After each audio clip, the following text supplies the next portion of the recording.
Welcome, weary traveler, to Moonmine Temple. Tonight, you're about to discover something extraordinary. A hidden sanctuary that exists between sleeping and waking, where ancient Buddhist masters have gathered for over 1,000 years to share the most profound teachings ever recorded. This is the Midnight Monastery, a place that appears only to those whose souls are ready for deep transformation. In the next 3 hours, you'll journey through sacred halls, where 10 life-changing stories await you. Each tale has been carefully chosen to not only guide you into the most peaceful sleep of your life, but to plant seeds of wisdom that will continue growing long after you wake. These aren't ordinary bedtime stories. They're ancient keys that unlock your mind's natural ability to find profound peace, even in the midst of life's greatest challenges. As we begin this sacred journey together, allow your body to settle wherever you are. Whether you're lying in bed, resting on a couch, or finding comfort in your favorite chair, let yourself sink deeper with each breath. Feel the weight of your day beginning to lift. The deadlines, the worries, the endless mental chatter that fills your waking hours, all of it can rest now. You've found your way to a place beyond time, beyond the ordinary world of stress and urgency. Picture yourself walking along an ancient mountain path as twilight deepens into night. The air is cool and crisp, carrying the scent of pine needles and mountain flowers. Each step takes you further from the noise of modern life and closer to something timeless and sacred. The path beneath your feet has been worn smooth by countless seekers who have made this pilgrimage before you. You're not alone on this journey. You're joining a stream of souls who have sought the same peace, the same answers, the same deep rest that your heart yearns for. As you climb higher, the sounds of the world below fade away. No traffic, no notifications, no demands on your attention. Just the gentle whisper of wind through ancient trees and the soft crunch of leaves beneath your feet. With each step, your breathing naturally deepens. Your shoulders relax. The tension you've been carrying begins to melt away like snow in spring sunshine. Through the misty darkness ahead, a warm golden light begins to emerge. As you round the final bend in the mountain path, you see them, the gates of the Midnight Monastery.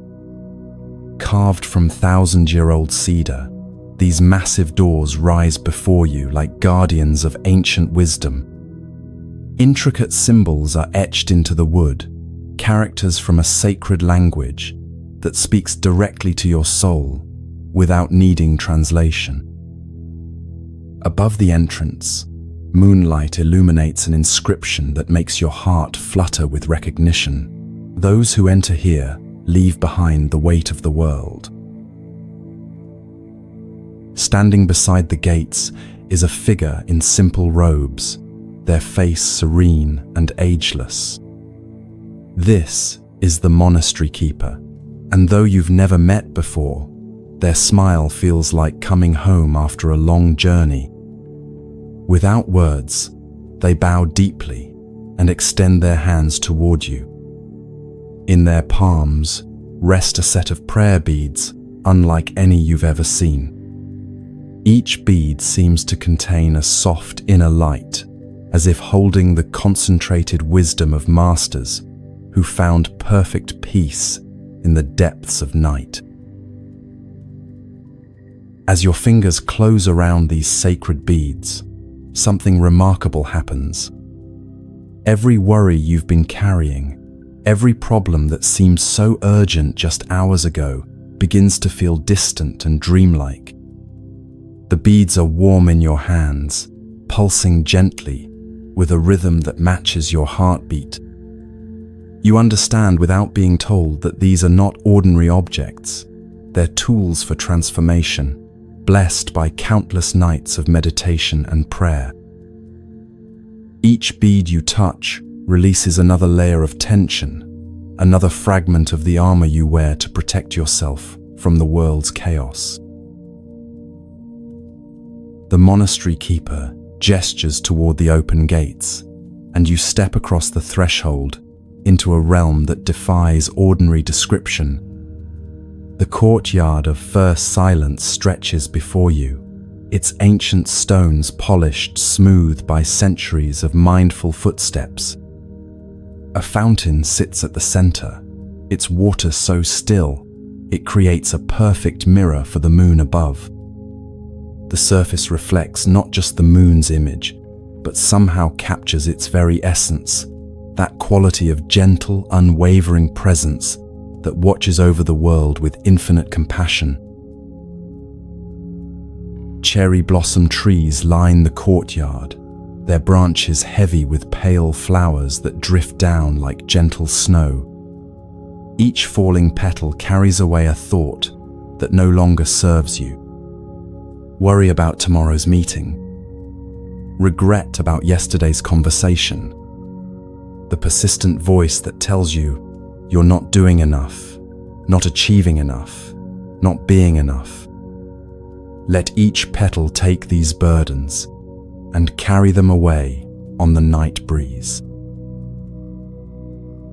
As you walk slowly across the courtyard, your footsteps naturally fall into rhythm with your breathing.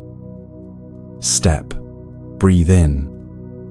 Step, breathe out. This simple act becomes a meditation, a prayer, a conversation between your body and this sacred space. The monastery seems to breathe with you, its ancient walls expanding and contracting in perfect harmony with your own life force. You realize that this place doesn't just exist in some distant mountain, it exists within you, waiting to be discovered whenever you're ready to leave the weight of the world behind.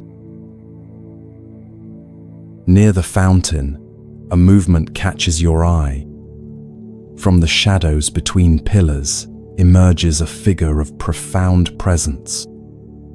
This is the master of the midnight hour, and their very being radiates the peace you've been seeking your entire life. Their eyes hold the depth of moonlit lakes, reflecting wisdom gathered through countless nights of silent contemplation. When they speak, their voice seems to arise not from their throat, but from the earth itself, carrying the authority of mountains and the gentleness of flowing water. "Welcome, seeker," the master says, their words settling into your consciousness like seeds finding fertile soil. You have come not to gain something new, but to remember what you have never lost. Tonight, as you journey through these sacred halls, you will discover that the peace you seek has been with you all along, waiting patiently beneath the surface of your busy mind. The master extends their hand, and in their palm rests a question written on ancient parchment. This is your personal koan for tonight's journey, a sacred riddle that will work in the depths of your unconscious mind as you rest. If your deepest peace were a room in this monastery, the master asks, through which door would you enter it? Don't search for an answer with your thinking mind.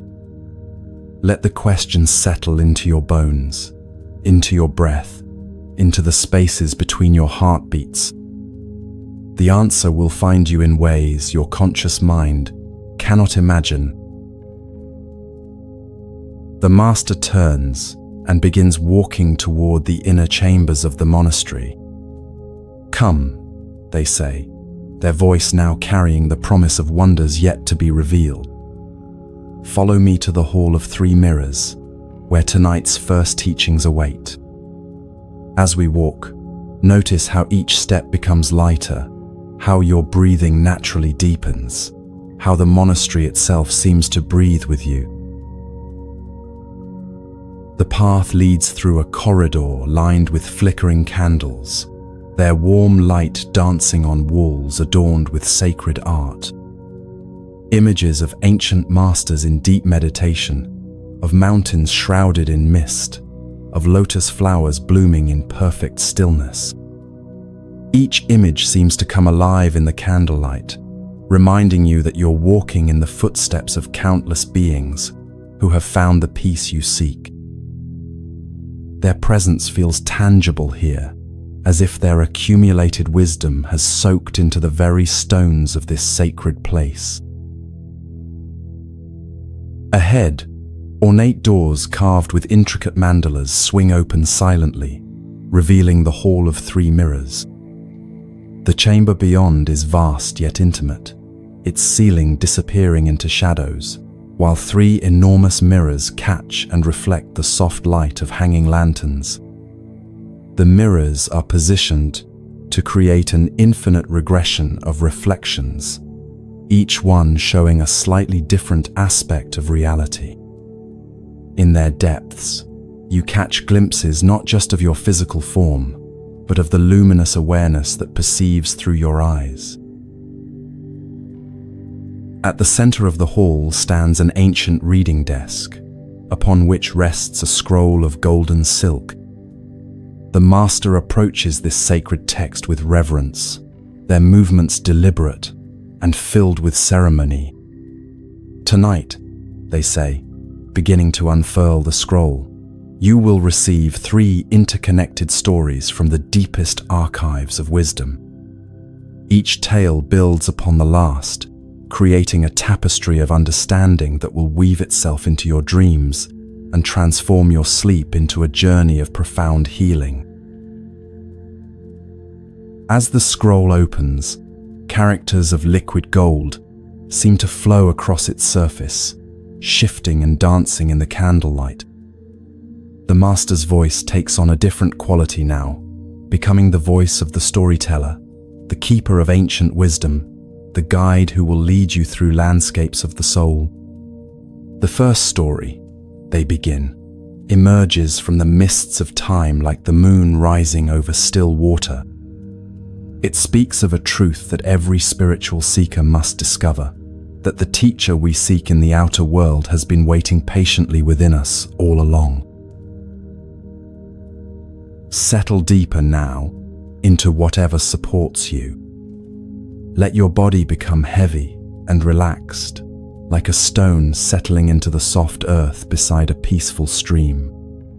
Your part in this journey is simply to listen, to receive, to allow these ancient teachings to flow through you, like moonlight flowing through clear water. The stories will do their work, whether your conscious mind follows every detail or drifts in and out of sleep. Trust the process, trust the wisdom, trust the natural intelligence of your body and mind to receive exactly what you need for perfect rest and renewal. The master's voice grows softer now, taking on the cadence of wind through mountain pines. In the mountains beyond this monastery, they begin, there lived a young seeker named Kava who had spent 3 years searching for her teacher. She had traveled from village to village, temple to temple, always hearing whispers of a master who could show her the way to perfect peace. Yet each time she arrived somewhere, she was told, the master was here, but has moved on. And so begins your journey into the lake of reflected moons, where Kava's discovery will become your own, where the seeking mind finally finds what it has been looking for all along. One autumn evening, exhausted and discouraged, Kava came upon a perfectly still mountain lake. The moon had just risen, full and luminous, casting a silver path across the water's surface, like a bridge between earth and heaven. As she knelt by the shore to drink, cupping the cool water in her hands, she noticed something extraordinary. that made her heart skip with wonder. Not one moon, but countless moons shimmered in the gentle ripples, dozens, perhaps hundreds of perfect silver circles dancing on the dark water.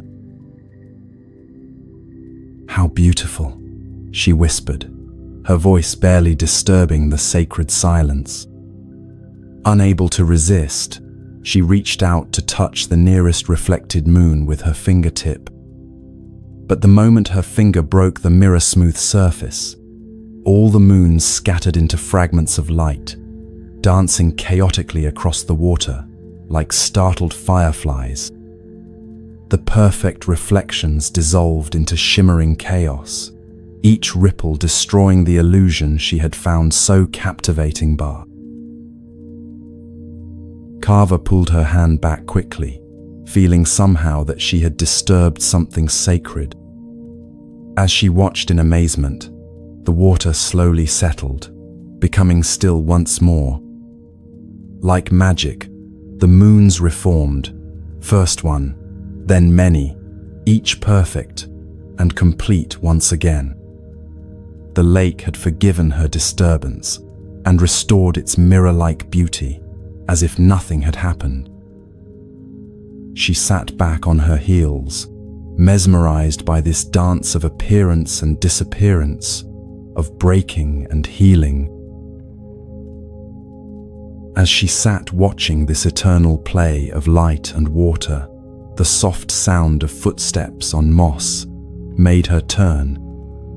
From the shadows between ancient pine trees emerged an old woman, moving with surprising grace despite her apparent age.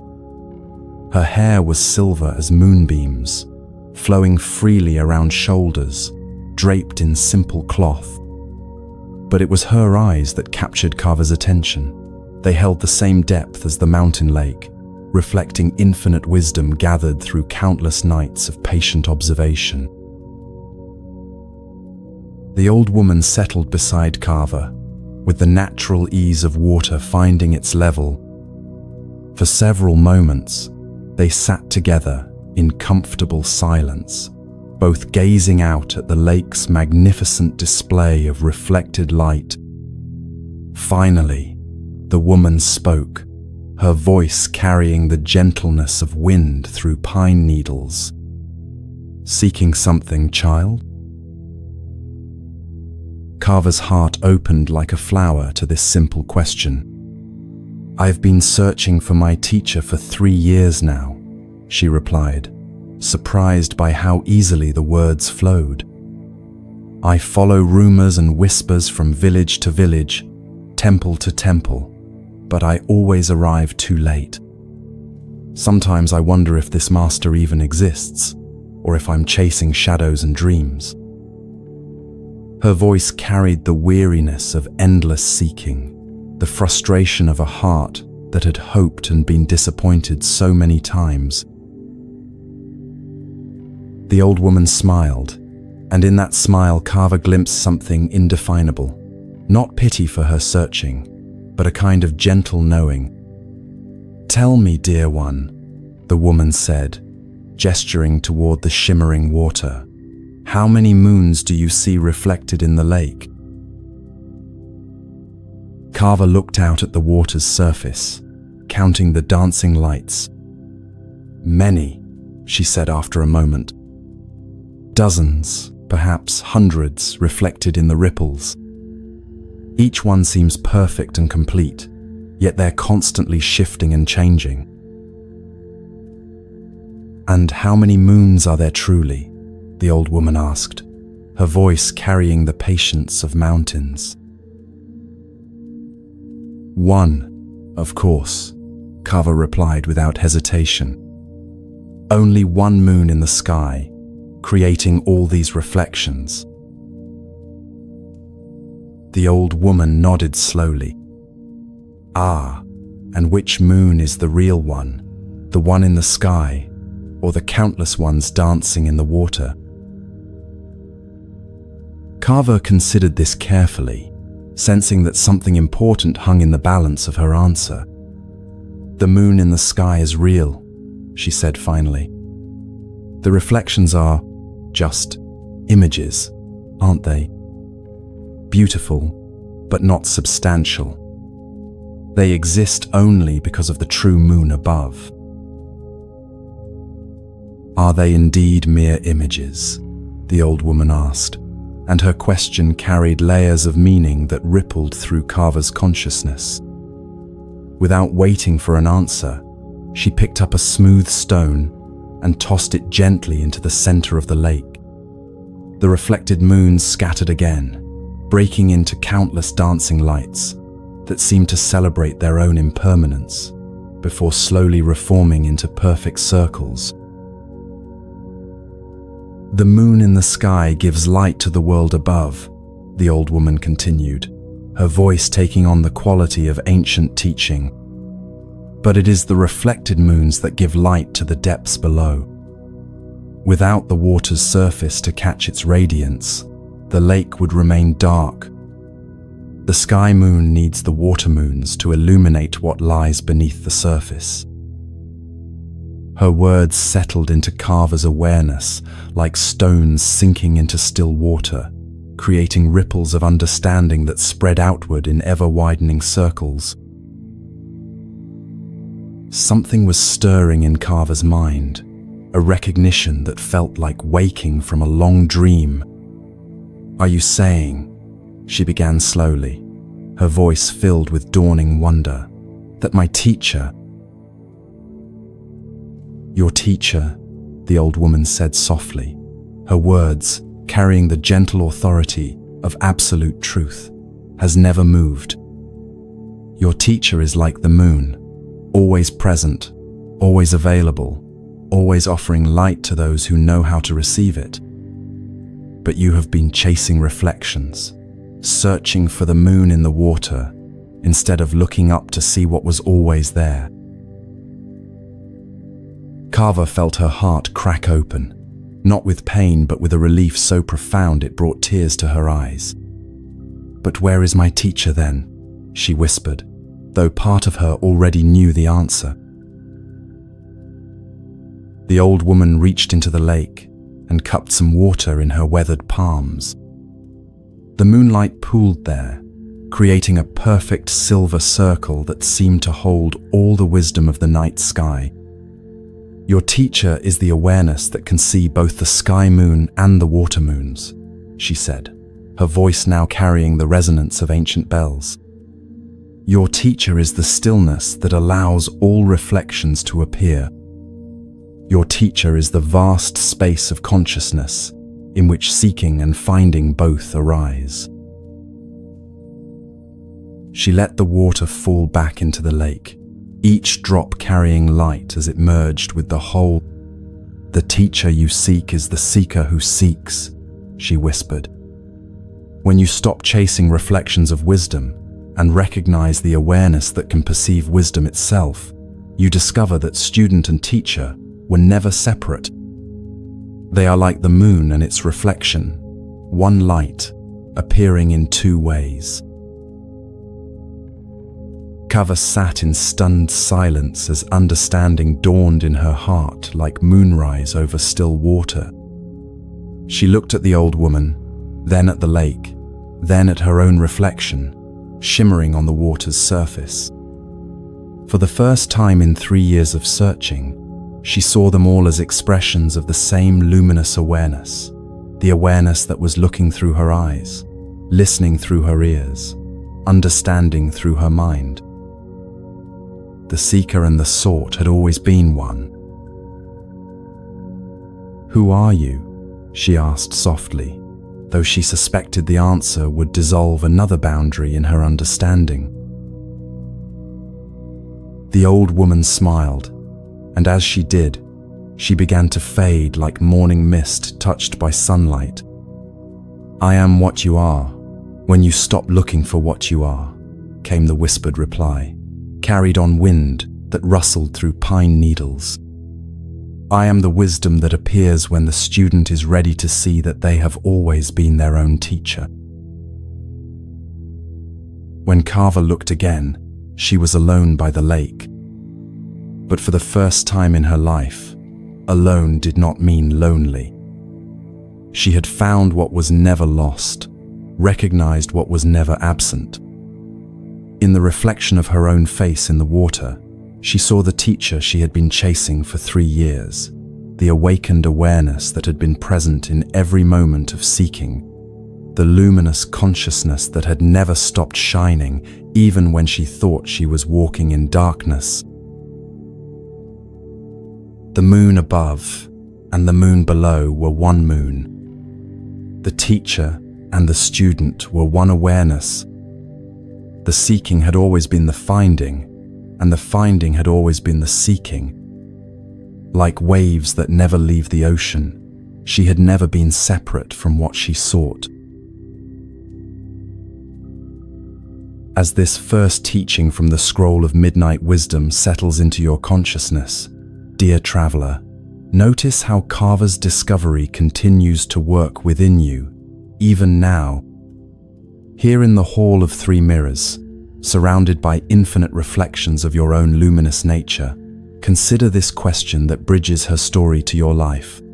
What have you been seeking outside yourself that has been present within you all along? Perhaps it's the peace you hope to find when your circumstances finally align perfectly, or the love you believe will come from finding the right person. Maybe it's the confidence you think you'll gain when you achieve certain goals. Like Carver chasing reflected moons, we often seek in the external world what can only be found in the vast awareness that is your true nature. Let the wisdom of this teaching settle into your being like moonlight, sinking into still water. Feel how your own seeking, whether for peace, for answers, for healing, for purpose, might be like chasing reflected moons when the true source of illumination rests in your own awakened awareness. You are both the seeker and the sought, the question and the answer, the wave and the ocean. The master now approaches the scroll once more, their movements deliberate and reverent. The first mirror has shown you the teacher within, they say, their voice carrying new depths of meaning. Now we turn to the second reflection, where you will discover that true wealth has nothing to do with what you possess, and everything to do with your capacity to appreciate what is already here. As golden characters begin to flow across the sacred scroll once more, prepare to journey with a merchant who owned everything yet felt empty until he discovered the treasure that can never be stolen. In the bustling trading city of Samarkand, where caravans from distant lands converged like rivers flowing into the sea, lived a merchant named Bahram, whose wealth was legendary throughout the known world. His warehouses overflowed with silk from China, spices from India, precious stones from the mountains of Afghanistan, and gold from the mines of Africa. Servants attended his every need. His palaces rivaled those of kings, and his name was spoken with reverence in markets from Baghdad to Constantinople. Yet for all his magnificent possessions, Bahram carried within his chest a hollow ache that no amount of treasure could fill. Each morning, he would walk through his vast collections, running his fingers over priceless artifacts and counting his growing fortune. But instead of satisfaction, he felt only the gnawing hunger for more. More gold, more influence, more recognition, more security for an uncertain future. His nights were filled with worry about protecting what he had gained and strategizing how to acquire what he had not yet possessed. Sleep came fitfully, interrupted by dreams of thieves and calculations of profit margins, leaving him exhausted despite his luxurious chambers. One day, While inspecting a new shipment of rare pearls, Bahram encountered a man unlike any who had ever entered his marketplace. The stranger wore simple robes that had seen many miles of travel, carried no possessions save a worn wooden bowl, and yet radiated a contentment so profound it seemed to illuminate the air around him. His eyes sparkled with an inner light that made Bahram's most precious jewels appear dim by comparison. When the man smiled, which he did often, and for no apparent reason, it was as if he possessed all the happiness in the world. Curious and somewhat envious of this mysterious contentment, Bahram approached the traveler. "Good sir," he said, "I couldn't help but notice your remarkable cheerfulness. You appear to be a man of modest means, yet you seem happier than I, who own more wealth than most men see in a lifetime. Tell me, what is the source of your joy?" The traveler, who called himself Sufi Darvish, laughed with the sound of wind chimes dancing in a gentle breeze. "Ah, friend Bahram," he said, somehow knowing the merchant's name without introduction, "you ask about the source of my joy, as if it were hidden in some distant treasury. But joy is not something one possesses. It is something one becomes when the heart learns to appreciate what is already present."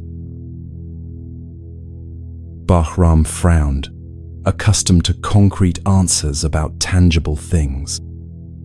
But surely a man needs security, comfort, the ability to provide for himself and his family. How can one be truly happy without sufficient resources to weather life's storms? "Come," said the Darvish, extending his hand toward the merchant. "Let me show you something that might illuminate this mystery. There is a place I know, not far from here, where the true nature of wealth reveals itself to those with eyes to see." Intrigued despite himself, Bahram closed his shops early and followed the humble traveler out of the city. They walked through olive groves and across rolling hills dotted with wildflowers, the Darvish pausing frequently to marvel at simple wonders, the way sunlight filtered through leaves, the song of a nightingale, the scent of jasmine on the evening air. Each time he stopped to appreciate these commonplace miracles, his face lit up with genuine delight, as if he had discovered treasure beyond measure. As they climbed higher into the mountains, Bahram found himself breathing more deeply than he had in years. Away from his ledgers and inventories, his mind began to quiet. The constant mental chatter about profits and losses faded into the background, replaced by an awareness of the natural beauty surrounding them. For the first time in decades, he noticed how the setting sun painted the sky in colors more magnificent than any tapestry in his collection.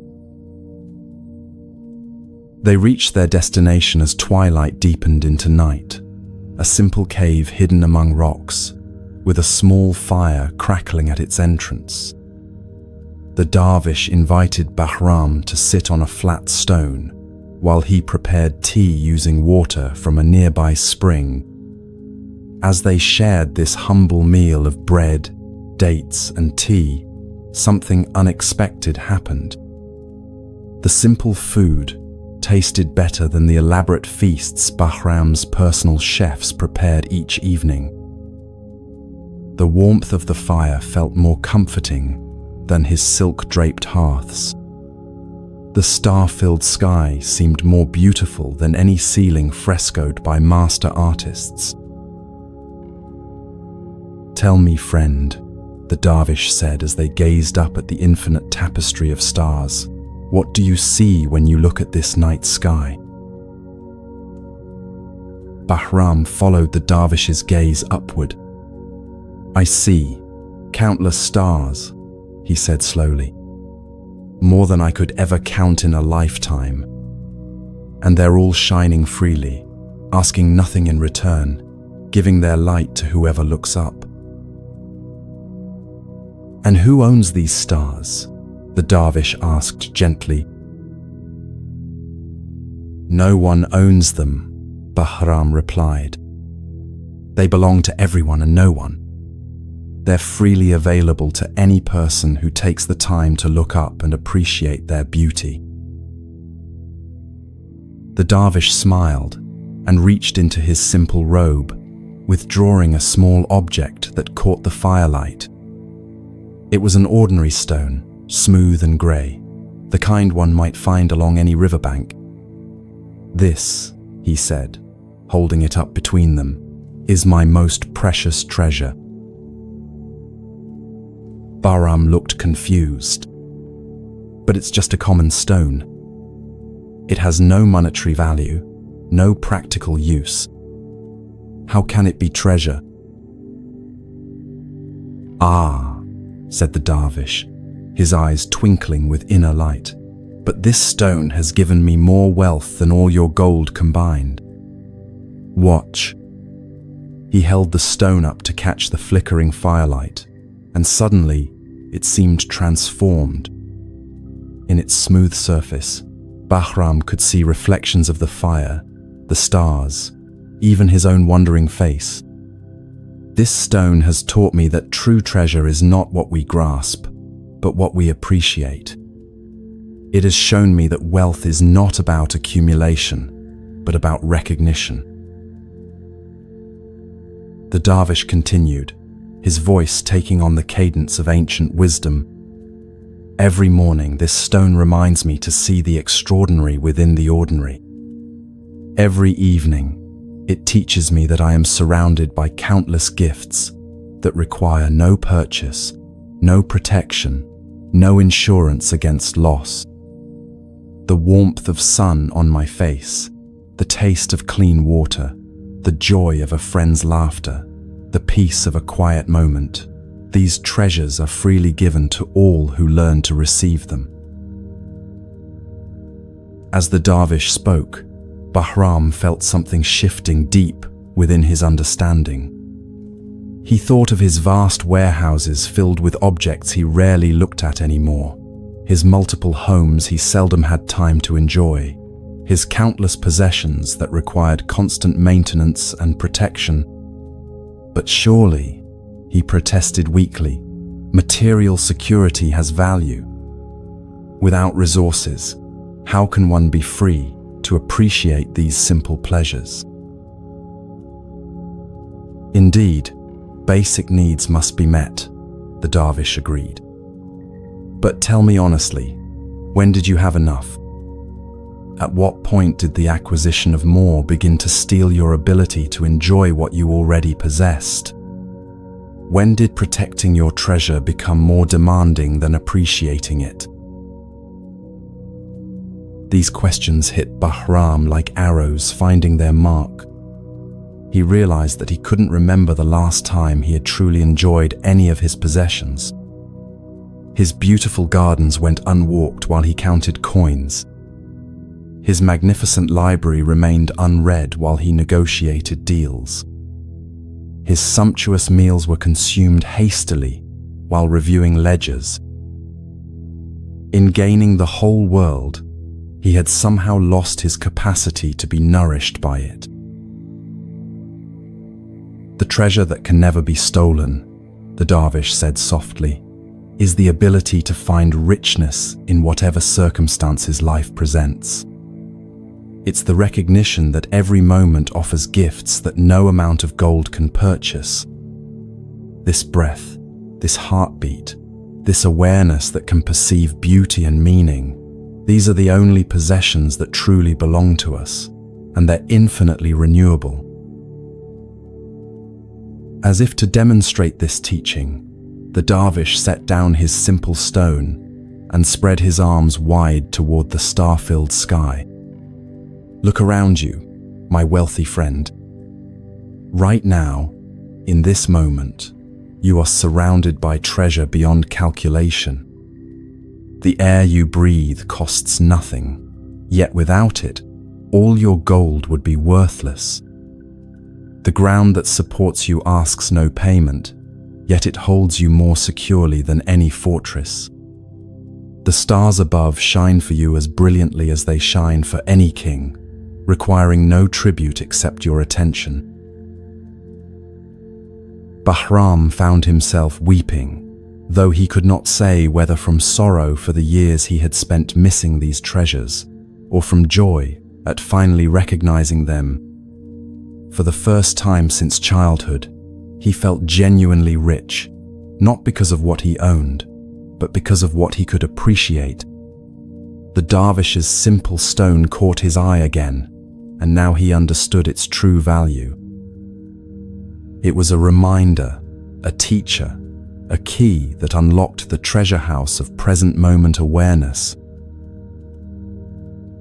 "Can you teach me," Bahram asked humbly, "how to carry this invisible treasure back into my daily life? How can I remember this feeling when I return to my shops and warehouses?" The dervish reached down and picked up another stone from the ground beside the fire. "Take this," he said, placing it in Bahram's palm. "Let it remind you that wealth is not measured by what you accumulate, but by what you appreciate. Carry it always, and whenever you touch it, remember this night when you discovered that you had been rich all along." As dawn approached, painting the eastern sky with colors that no painter could capture, the dervish prepared to continue his journey. Bahram wanted to offer him gold, jewels, anything of value, but the wise traveler smiled and shook his head. "I have received from you the greatest treasure of all," he said. "I have witnessed the moment when a soul awakens to its own richness. No payment could equal the joy of sharing in that transformation." And with that, the dervish walked away into the morning light, leaving Bahram alone with his simple stone and a completely transformed understanding of what it means to be wealthy. When the merchant returned to his city, his warehouses remained full and his gold still glittered, but he saw them all with new eyes. They were no longer sources of security or happiness, but simply tools that could serve others when used wisely. His true treasure, his capacity for appreciation, gratitude, and present moment awareness, traveled with him everywhere, requiring no protection, because it could never be lost. From that day forward, Bahram's business dealings became acts of service rather than accumulation. His wealth flowed like water, nourishing everyone it touched, because he had discovered that the more appreciation you give away, the richer you become.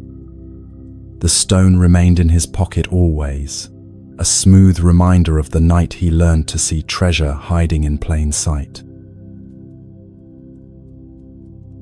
Here in the Hall of Three Mirrors, as this second teaching settles into your awareness, notice how Bahram's discovery might illuminate your own relationship with wealth and contentment. What invisible treasures surround you right now that require no purchase, no protection, no fear of loss? Perhaps it's the softness of whatever supports your body as you rest, the miracle of your breath, flowing in and out without effort or thought, the extraordinary gift of consciousness itself, this awareness that can perceive, understand, and appreciate. Like stars freely shining in the night sky, these treasures are abundant beyond measure and available to anyone who learns to recognize them. Let this teaching work in your being, like seeds planted in fertile soil. Feel how the desperate reaching for more might relax into grateful receiving of what is already here. Notice how the fear of not having enough might transform into the recognition that you are surrounded by abundance in forms that cannot be counted in any ledger. The master's hands move across the scroll once more, revealing the third and final reflection in this hall of mirrors. Now, they say, their voice carrying the promise of deeper wisdom yet to come, you will witness how life's greatest disappointments often become doorways to its most profound gifts. In this next story, a master builder discovers that what appears to be failure may actually be the universe's way of creating something far more beautiful than anything we could plan. Golden letters begin to dance across the sacred parchment as the tale of the broken bridge unfolds, ready to teach you about the hidden wisdom in life's unexpected changes.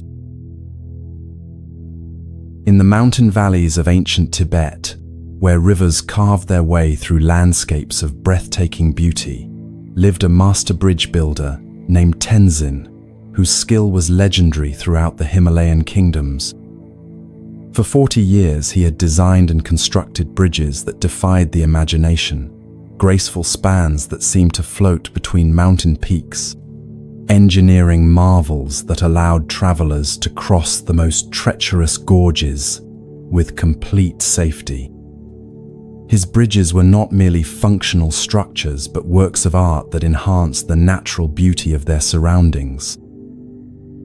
Kings and merchants traveled great distances to commission his work, knowing that a bridge built by Tenzin would stand for centuries. As Tenzin aged, he conceived of one final project that would represent the culmination of his life's work. Across the deepest gorge in the region, where two sacred peaks faced each other like ancient guardians, he would build his masterpiece, a bridge so magnificent that it would be remembered long after his death. For 3 years, he poured his heart, his savings, and his remaining strength into this ultimate creation. Every stone was chosen with meditation, every beam carved with reverence, every joint fitted with the precision of a master craftsman, approaching perfection.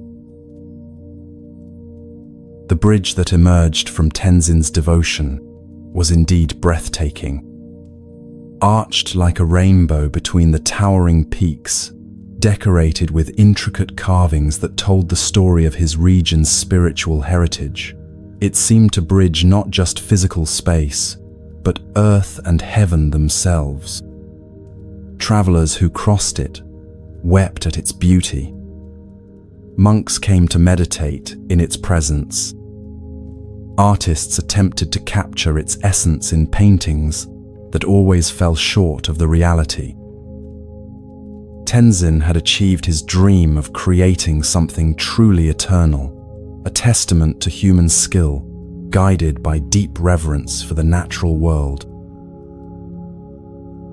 On the day of the bridge's completion, as the first official travelers prepared to cross this wonder of engineering and artistry, Tenzin stood at its center with tears of fulfillment flowing down his weathered cheeks. He had invested everything, his reputation, his resources, his very identity, into this moment. This bridge would be his legacy, his gift to future generations, his proof that a single human life could create something of lasting beauty and value.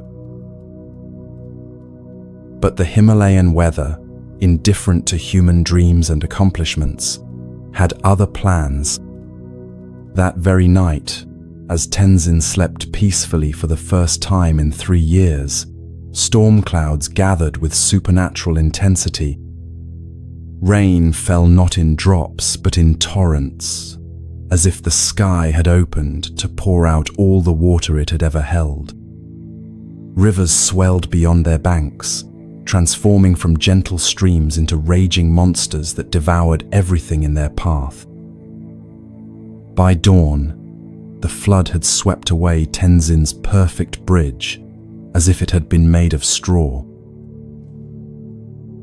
When Tenzin arrived at the gorge the next morning, he found only broken stones scattered along the riverbank and twisted metal embedded in distant trees. 3 years of work, a lifetime of savings, and his proudest achievement had vanished in a single night.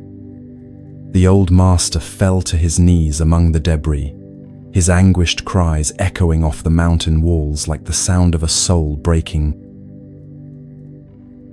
For days, Tenzin remained by the destroyed bridge, refusing food and comfort, raging at the heavens that had shown such cruelty.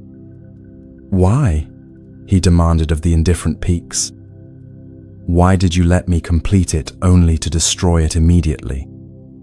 What was the purpose of all that effort, all that beauty, if it was destined to last only a single day?" His words carried the full weight of a man whose life's meaning had been swept away by forces beyond his control. On the 3rd day of his vigil among the ruins, as Tenzin sat staring at the rushing water that had claimed his masterpiece, a young monk approached from the mountain path. This was Lobsang, known throughout the region for his gentle wisdom and deep understanding of the ways that suffering can become a teacher. He settled quietly beside the grieving builder, saying nothing, simply sharing the weight of the old man's sorrow. After a long silence, Lobsang spoke. "Master Tenzin," he said softly, "I have heard of your terrible loss. But I have also heard something else, stories of travelers who crossed your bridge in its single day of life. Would you like to know what they told me?" Tenzin looked up with eyes red from weeping. What stories could matter now? The bridge is gone. All that work, all that beauty, destroyed. They said, Lobsang continued gently, that crossing your bridge changed them. A merchant who had been consumed by greed found himself moved to tears by its beauty and decided to dedicate his remaining years to serving others. A young couple on the verge of divorce discovered that the bridge's magnificence reminded them of what they had built together and chose to rebuild their marriage. An old woman who had lost her faith in human goodness saw in your creation proof that beauty and dedication still existed in the world. The monk paused, letting these words settle like seeds in fertile soil. But perhaps most importantly, he said, your bridge taught me something that a permanent structure never could have.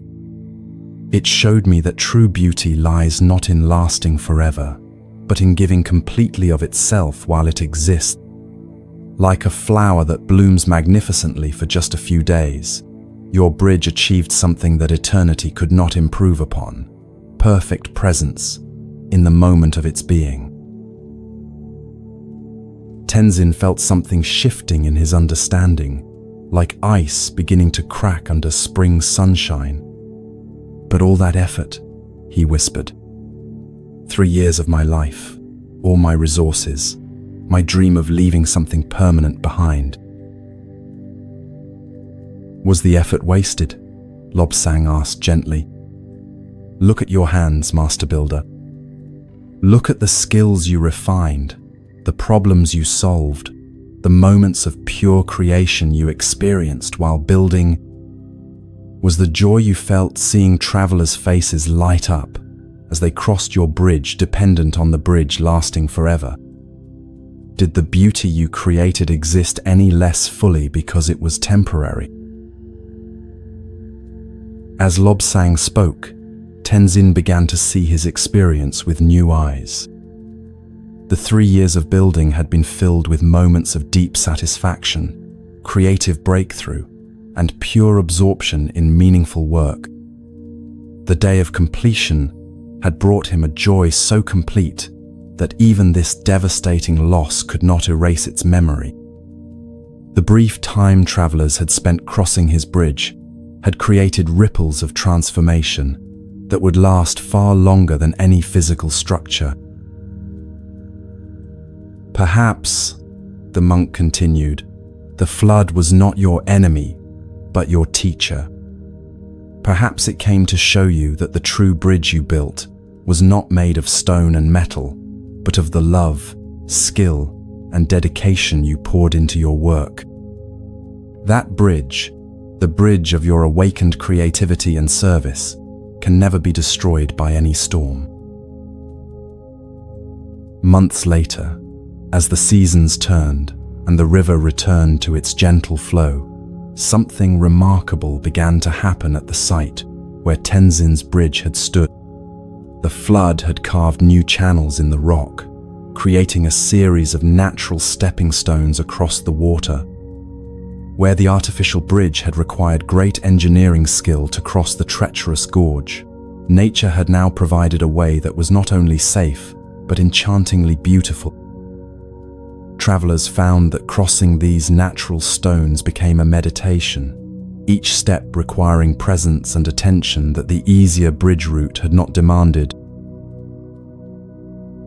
Local people began to say that the spirits of the mountain had used Tenzin's bridge as a template, absorbing its essence of connection and beauty, before reshaping the landscape according to a design more perfect than any human mind could conceive.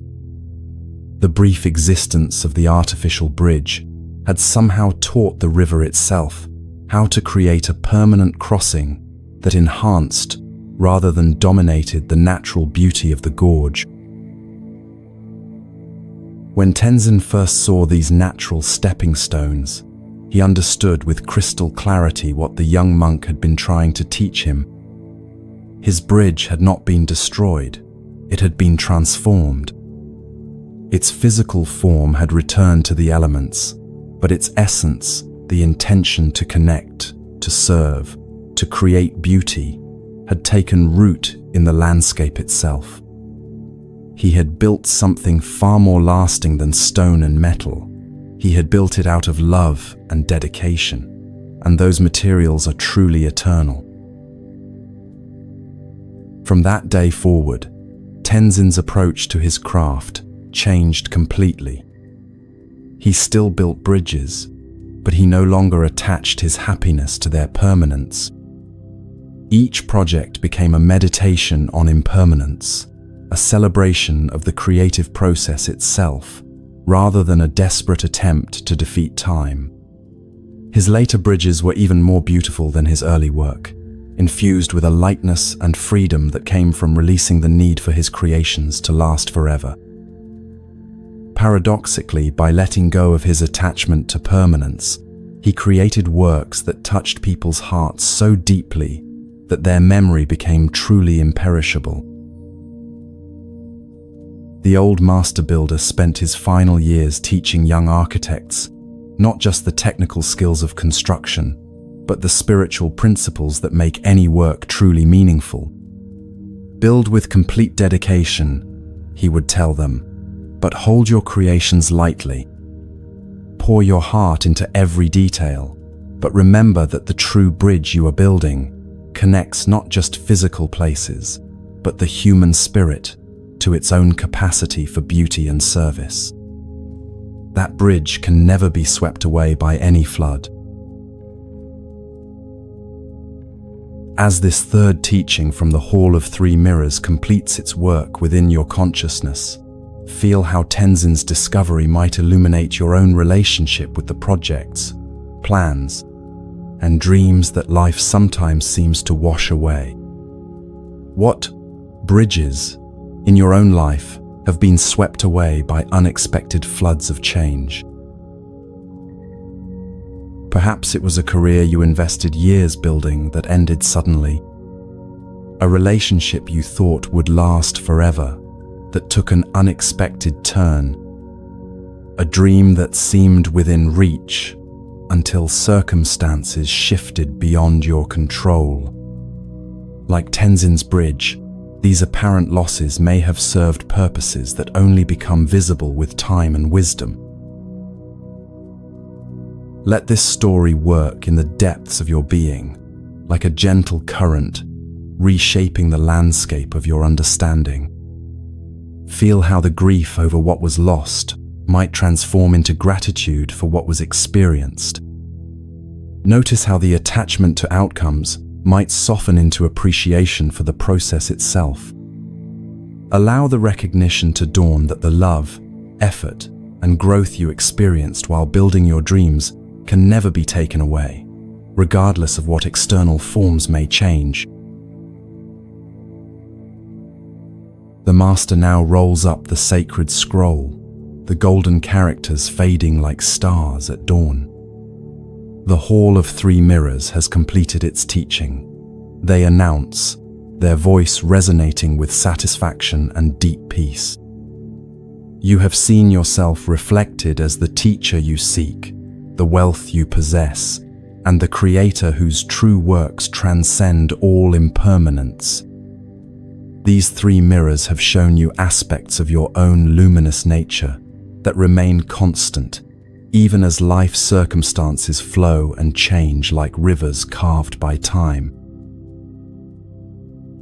The great chamber fills with the gentle sound of temple bells, calling you deeper into the monastery's heart, where even more profound teachings await. Come, the master says, rising gracefully from the reading desk. Let us walk together to the tea ceremony of integration, where these three wisdom teachings will blend into one unified understanding, preparing you for the deeper mysteries that await in the garden of dissolved boundaries. You follow the master through corridors, where candlelight dances on walls adorned with ancient mandalas, each intricate design seeming to pulse with life in the flickering illumination.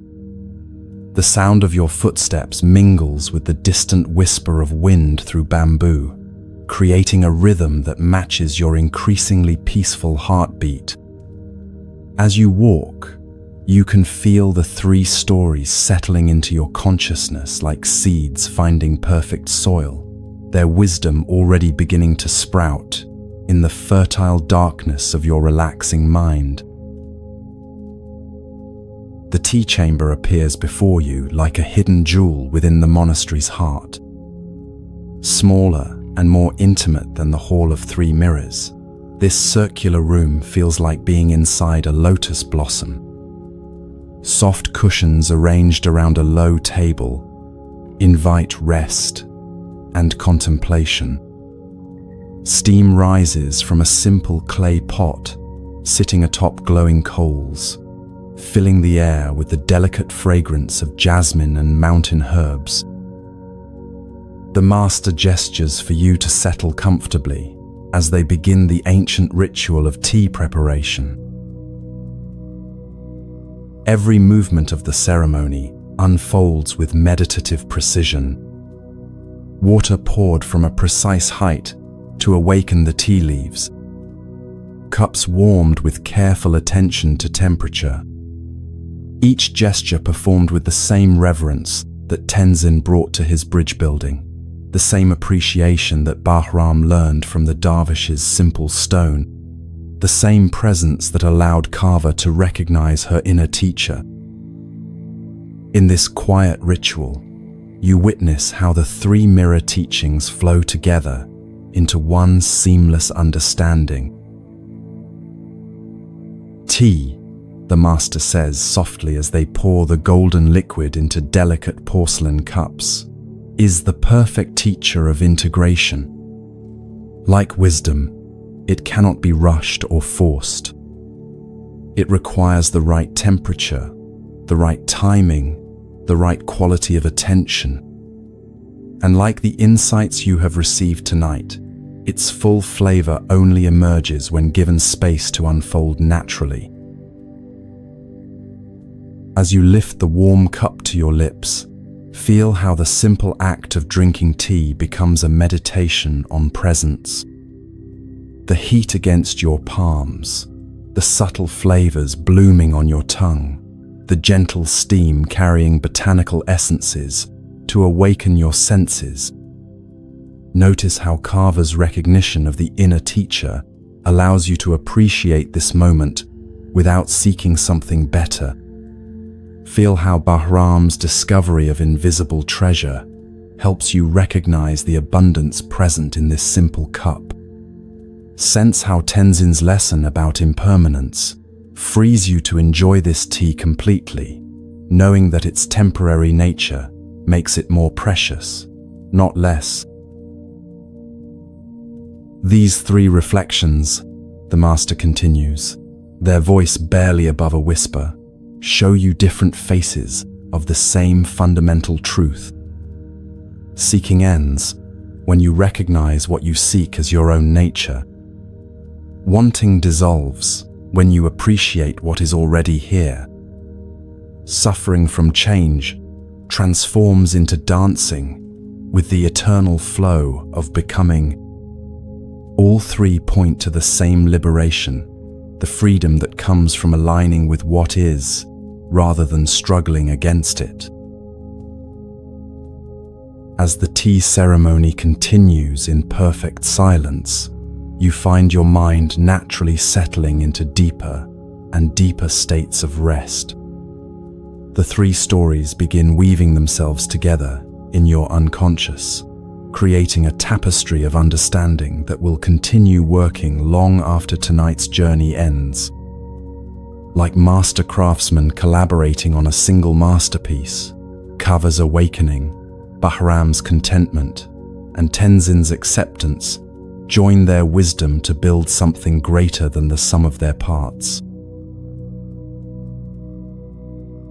The master sets down their empty cup with a soft clink that seems to seal this portion of your journey. The mirrors have shown you the truth of your own luminous nature, they say, rising slowly and moving toward a doorway draped with silk curtains that shimmer like water in moonlight. Now we enter deeper realms, where the very boundaries between self and world, between dreamer and dream, begin to dissolve like morning mist, touched by the first rays of sun. Beyond the curtained doorway, the sound of gentle wind through leaves beckons like an ancient invitation. "Welcome," the master whispers, drawing back the silk to reveal a vision of breathtaking beauty, to the garden of dissolved boundaries, where three more teachings await, stories that will show you how life's greatest challenges become doorways to freedom, how perfect timing flows from surrender to natural rhythms, and how the very thoughts that seem to imprison you can become wings for your liberation. The garden of dissolved boundaries stretches before you like a living mandala, where the normal rules of growth and form seem to bend in service of a deeper wisdom. Moonlight filters through leaves that shimmer with colors not found in ordinary nature, silver-blue bamboo that sways without wind, flowering vines that bloom in spirals of gold and deep purple, moss-covered stones that seem to pulse with gentle inner light. The very air feels different here, less dense, as if the boundaries between breath and space, between your body and the garden itself, have become permeable and flowing. Winding paths of crushed pearl and starlight lead deeper into this realm where the impossible becomes natural. Every step carries you further from the world of fixed categories and closer to a space where transformation happens as easily as leaves changing color with the seasons. The master guides you along a path bordered by flowers that seem to grow in reverse, their roots reaching toward the sky while their blossoms burrow into the earth. Yet somehow, they appear more vibrant and alive than any conventional garden. This is a place where limitations reveal themselves as invitations, where what seems backward might actually be the most direct path forward. "Here," the master says, settling onto a bench carved from what appears to be crystallized moonlight, "the fourth teaching awaits your reception. It speaks of a truth that challenges every assumption about growth, healing, and the very nature of what we call normal. Listen now to the story of the tree that grew backwards, and discover how what appears to be wrong with us might actually be the source of our greatest strength. In the heart of an ancient forest, where trees had grown in conventional patterns for thousands of years, there appeared one spring a seedling so unusual that the other trees whispered about it in their secret language of rustling leaves. This small tree, which the forest spirits would come to call Ulta, grew in a way that defied all natural laws. While every other tree sent its roots deep into the earth and stretched its branches toward the sky, Ulta did the opposite. Its roots grew upward, reaching toward the sun like gnarled fingers seeking light, while its branches dove downward into the soil, creating an intricate network of connections beneath the surface. The older trees in the forest were deeply troubled by this reversal of natural order. "This cannot be healthy," whispered the ancient oak, who had stood sentinel for 3 centuries.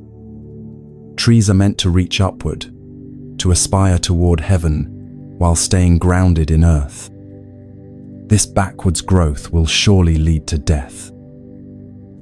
The wise willow, known for her flexibility and grace, swayed with concern. "The poor thing will never survive the storms," she murmured. "How can it weather the winds without proper roots to anchor it?" Even the forest creatures found Ulta disturbing. Birds attempting to nest in its downward growing branches found themselves upside down and confused. Squirrels who tried to climb its sky-reaching roots discovered they were ascending instead of finding the usual security of hidden hollows. Everything about this tree seemed wrong, broken, contrary to the wisdom accumulated over millennia of forest life. As seasons passed, the forest community's concern for Ulta grew. A group of well-meaning saplings, guided by their elders' advice, formed what they called the Healing Circle. They surrounded Ulta with their conventional growth, hoping their proper example might inspire it to correct its backwards development. "Just watch us," they said encouragingly. "See how we send our roots down and our branches up. Copy our pattern, and you'll grow strong and normal like the rest of us." But Ulta, despite the loving pressure from its forest family, continued growing in its impossible way. Its aerial roots reached higher toward the sky each year, creating a canopy of twisted wood that caught rainwater in unexpected places. Its underground branches spread deeper through the soil, forming connections with root systems that no conventional tree could reach. To every observer, it appeared to be a magnificent mistake, a beautiful aberration that would eventually pay the price for its refusal to conform. The forest's worry about Ulta intensified when the dry years came. For 3 consecutive summers, rain fell sparingly, and the usual water sources began to fail. Wells dried up, streams became trickles, and many of the forest's strongest trees began to show signs of stress. Their leaves yellowed earlier each season, their growth slowed, and some of the younger saplings in the Healing Circle began to wither despite their perfect, conventional form. The ancient oak's massive trunk showed cracks, and even the adaptable willow's graceful branches hung limp with thirst. During the worst of the drought, when the forest community had resigned itself to enduring years of struggle and loss, something remarkable was discovered about Ulta's apparently backwards growth. A young deer, desperate for water, had wandered to the base of the upside-down tree and found something that shouldn't have existed. Where Alta's aerial roots caught and channeled rainwater, small pools had formed in the hollows of its sky-reaching root system. And where its underground branches had been spreading for years, they had tapped into deep aquifers that no conventional root system could access. Alta, the tree everyone had worried about, had become the forest's salvation. Its backwards growth had created a unique water collection and distribution system that could function even in the driest conditions. The aerial roots gathered every precious drop of morning dew and occasional rainfall, storing it in natural reservoirs, formed by their unusual structure. Meanwhile, its underground branches had found and accessed water sources so deep that even the most severe drought couldn't affect them. Through its reversed root system, Alta began sharing this precious water with its neighbors, its underground branches, creating connections that allowed life-giving moisture to flow to trees that would otherwise have perished. As word of this miracle spread through the forest, the other trees began to understand that what they had seen as a defect was actually a design perfectly suited for extreme conditions. Alta's backwards growth hadn't been a mistake or a rebellion against natural law. It had been an adaptation to challenges that hadn't yet revealed themselves. While every other tree grew according to normal conditions, Alta had somehow sensed the coming drought and developed accordingly. "I don't understand," said the ancient oak, his voice filled with wonder and humility. "How did you know to grow this way? How did you sense what was coming when the rest of us prepared only for typical seasons?" Alta's answer came through the gentle rustling of its upside-down canopy. "I didn't know anything about droughts or water systems," it replied. "I simply grew according to what felt true for me, even when everyone else thought it was wrong. I followed my own nature instead of copying the patterns that worked for others. I trusted that there was wisdom in my difference, even when I couldn't see the purpose." The wise willow swayed thoughtfully. "So your backwards growth wasn't backwards at all," she mused. "It was forward growth for conditions we hadn't yet encountered. You were growing into a future that none of the rest of us could see." "Perhaps," Alta replied gently, "what you call my backwards nature is simply a different kind of wisdom. Maybe some of us are meant to grow in ways that seem wrong to others because we're designed for challenges that haven't arrived yet. Maybe our differences aren't flaws to be fixed, but gifts waiting for the right conditions to reveal their purpose." From that day forward, the forest's understanding of growth and normalcy changed completely. The healing circle disbanded, not because their intentions weren't loving, but because they realized that trying to make everyone grow the same way was actually limiting the forest's ability to adapt to changing conditions. Instead, they formed what they called the diversity circle, celebrating and protecting the unique growth patterns that emerged in each new seedling.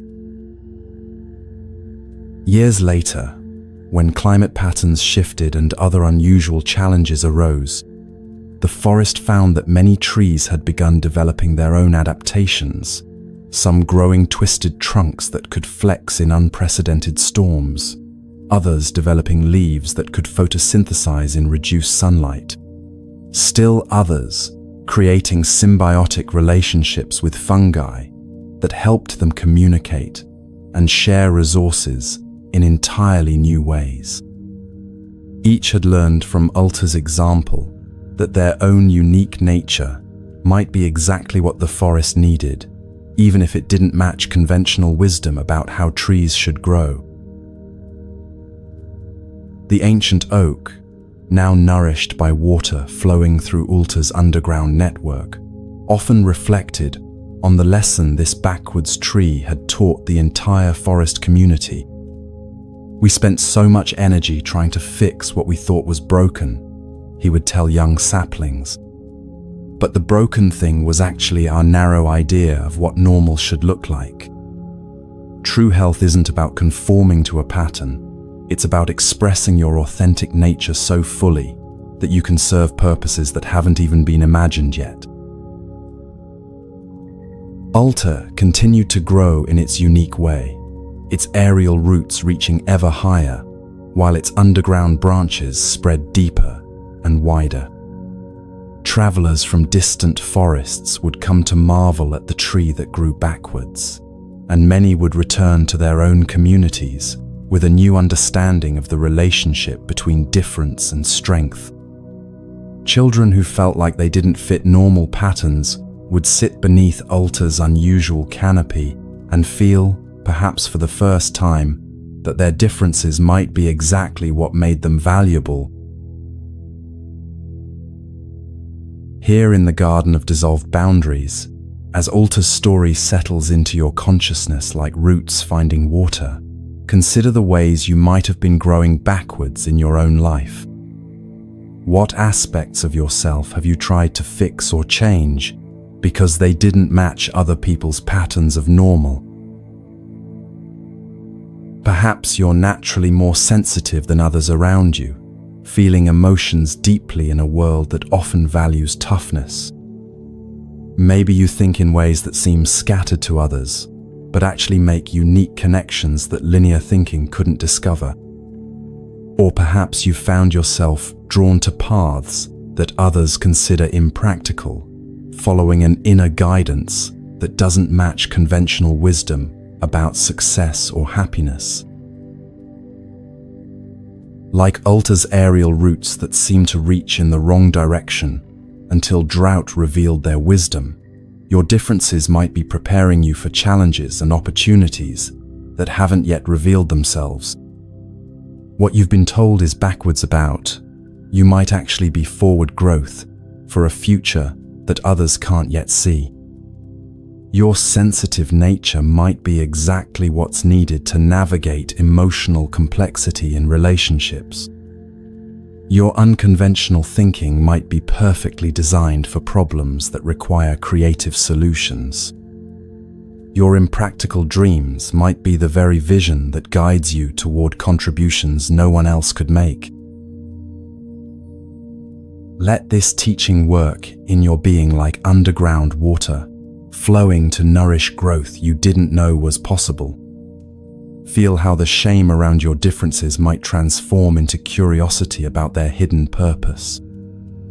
Notice how the pressure to conform might relax into trust in your own unique adaptation to life's challenges. The master rises from the crystallized moonlight bench, their movement causing ripples of silver light to dance across the garden paths. Ulta's teaching prepares you for an even deeper mystery, they say, their voice carrying the promise of wisdom, yet more profound. Now you will discover how trying to force timing creates suffering, while surrendering to natural rhythms unlocks a flow of perfect synchronicity. Come, let us walk deeper into the garden, where the silent bell of perfect timing awaits your listening. The path winds deeper into the Garden of Dissolved Boundaries, past groves of bamboo that chime softly without any wind to move them, their hollow stems creating a natural symphony that seems to emerge from the earth itself. Each step carries you further into a realm where time moves differently, where the urgent pace of the ordinary world gives way to rhythms as old as tides and seasons. Fireflies dance in patterns that follow no earthly logic, their light pulsing in harmony with your heartbeat, as if the very garden is learning to breathe with you. At the heart of this mystical landscape stands a sight that stops you in wonder. A bell tower rises from a grove of ancient cedars, its structure seemingly grown rather than built, with living wood spiraling upward to cradle a bell of such perfect proportions that it appears to be cast from crystallized silence itself. The bell hangs motionless in the still air, its bronze surface reflecting moonlight like captured starbeams. Yet despite its beauty and obvious craftsmanship, something about it seems incomplete, as if waiting for a moment that has not yet arrived. "This," the master says softly, gesturing toward the silent bell, "is where our fifth teaching lives. In this grove dwells a wisdom that challenges every human impulse to rush, to force, to make things happen according to our own schedule.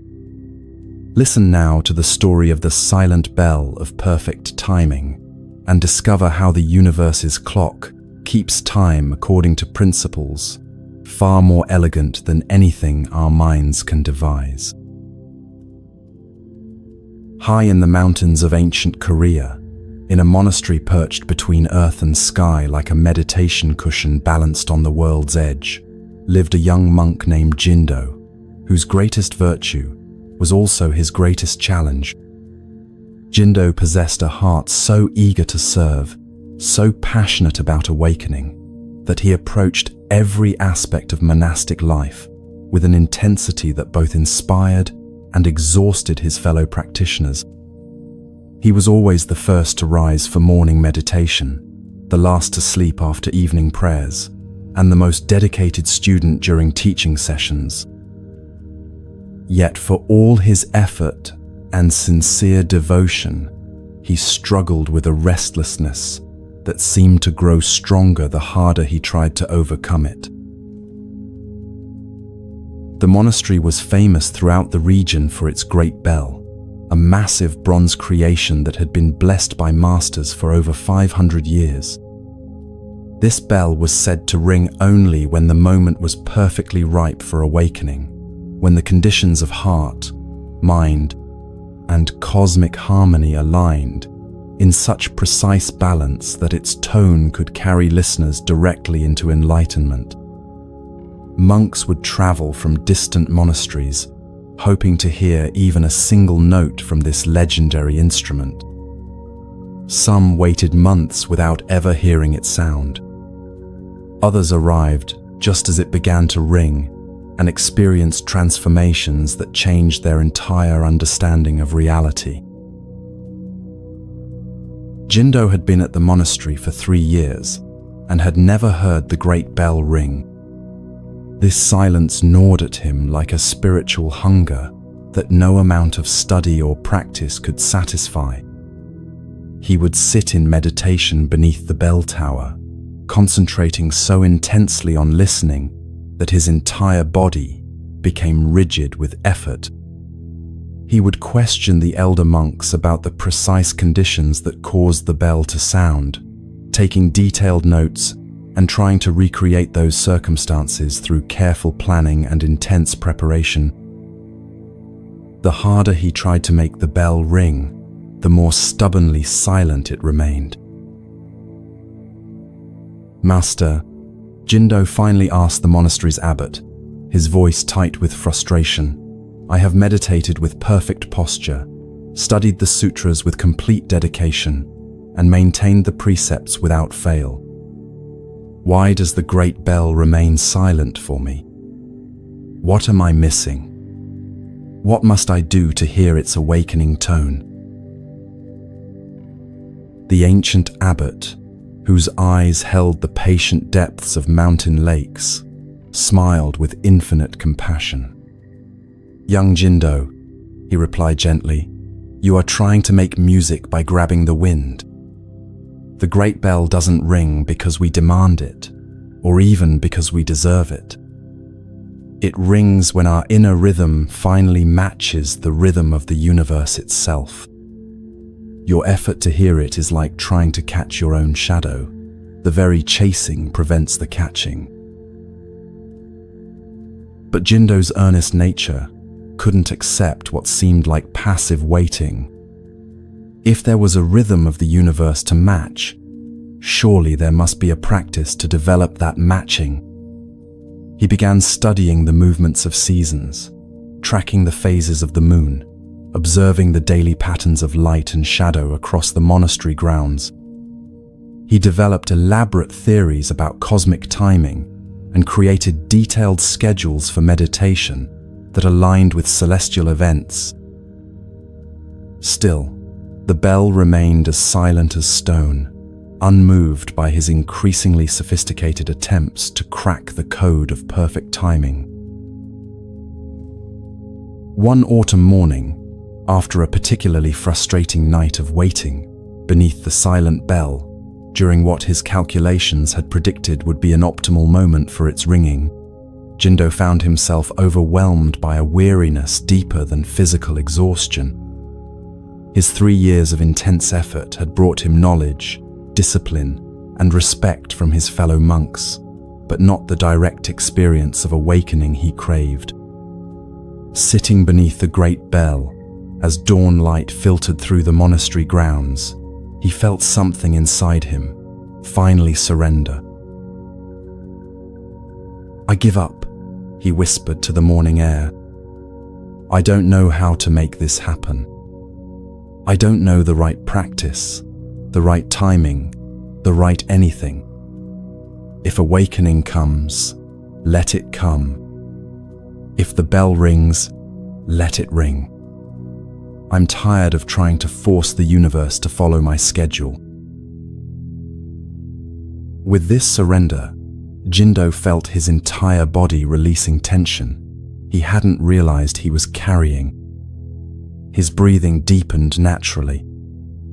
His mind, usually spinning with plans and analyses, settled into a quietness he had never experienced, despite years of meditation practice. For the first time since arriving at the monastery, he wasn't trying to achieve anything, attain anything, or make anything happen. He was simply present, like a bird resting on a branch, requiring nothing from the moment except the grace of being alive within it.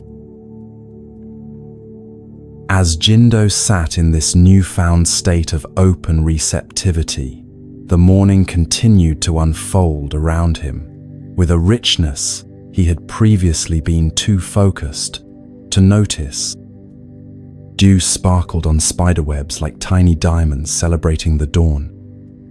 A mountain breeze carried the scent of pine and wild jasmine. Somewhere in the distance, a nightingale sang its liquid song to the growing light. And underneath all these beautiful details, Jindo became aware of something he had never perceived before, a vast rhythm that seemed to pulse through everything, connecting dewdrop to star, connecting his heartbeat to the breathing of the earth itself.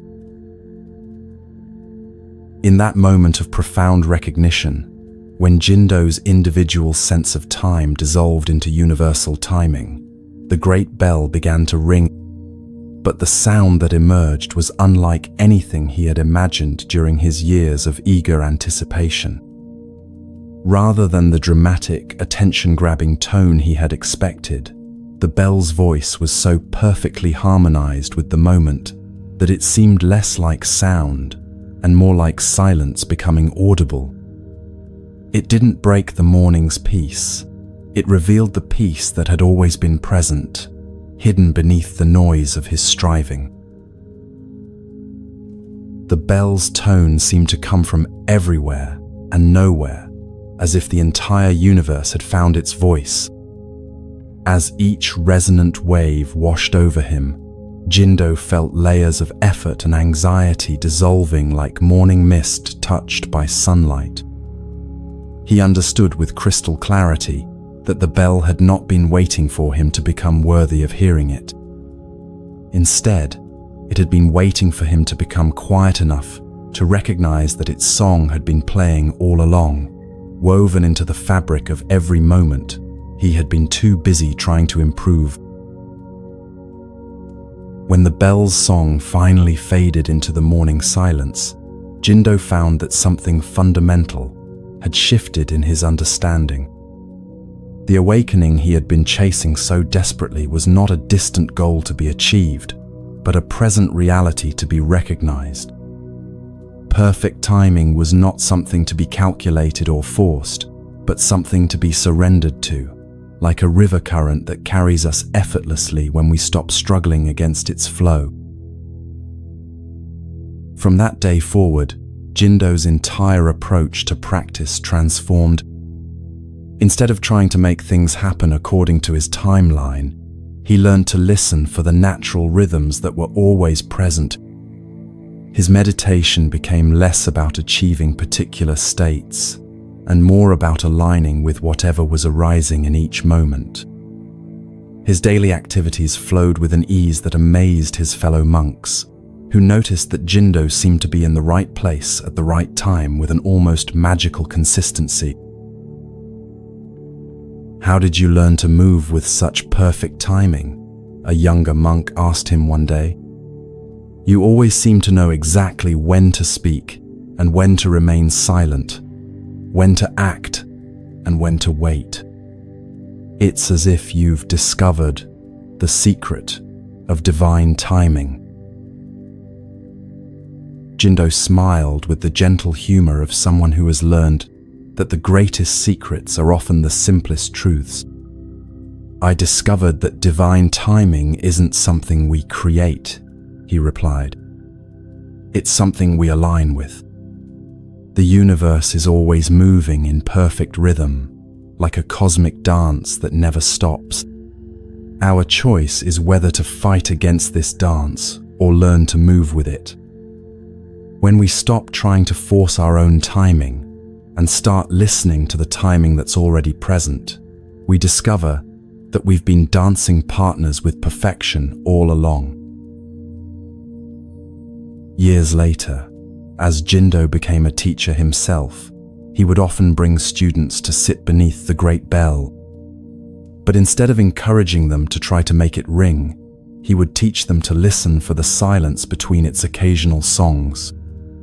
"The bell rings when it rings," he would tell them, "but the silence that holds its ringing is always present.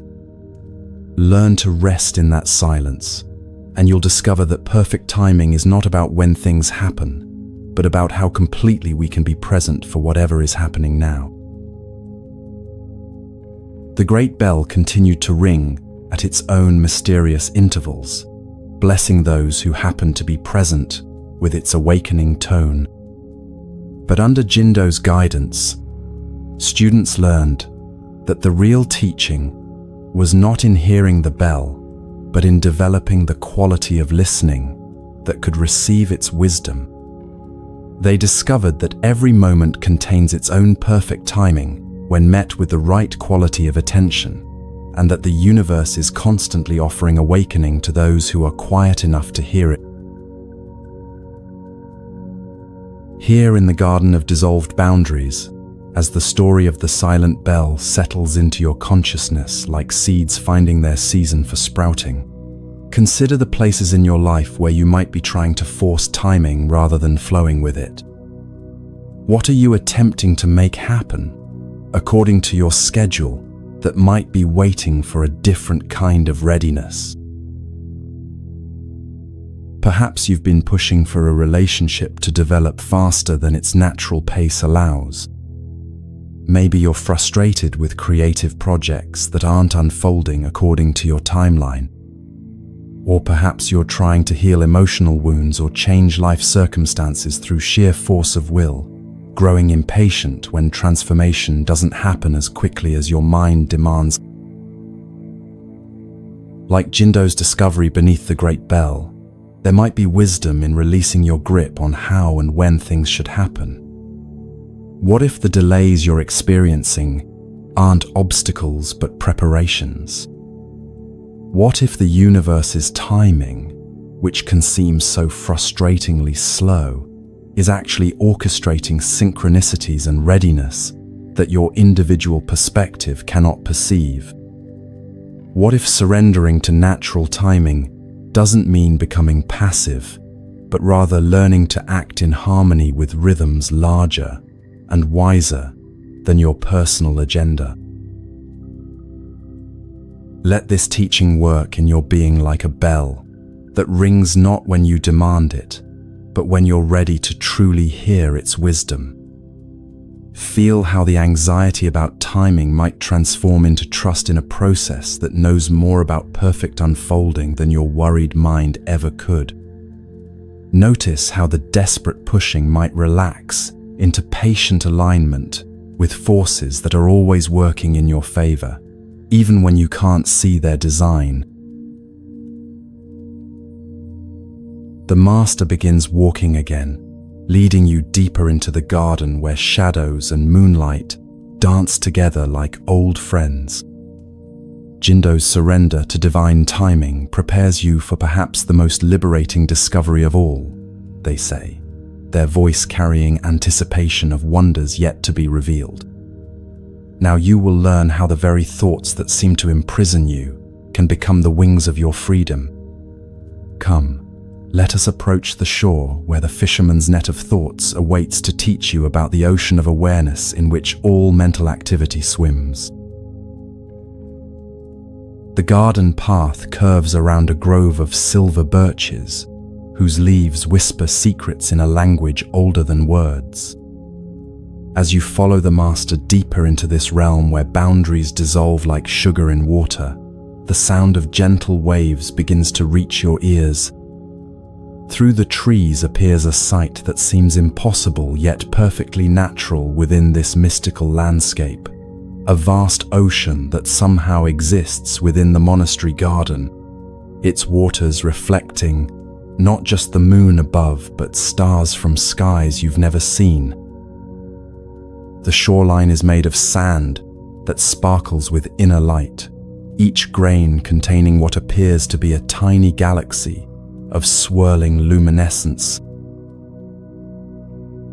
At the water's edge sits a simple fishing boat, its weathered wood polished smooth by countless tides.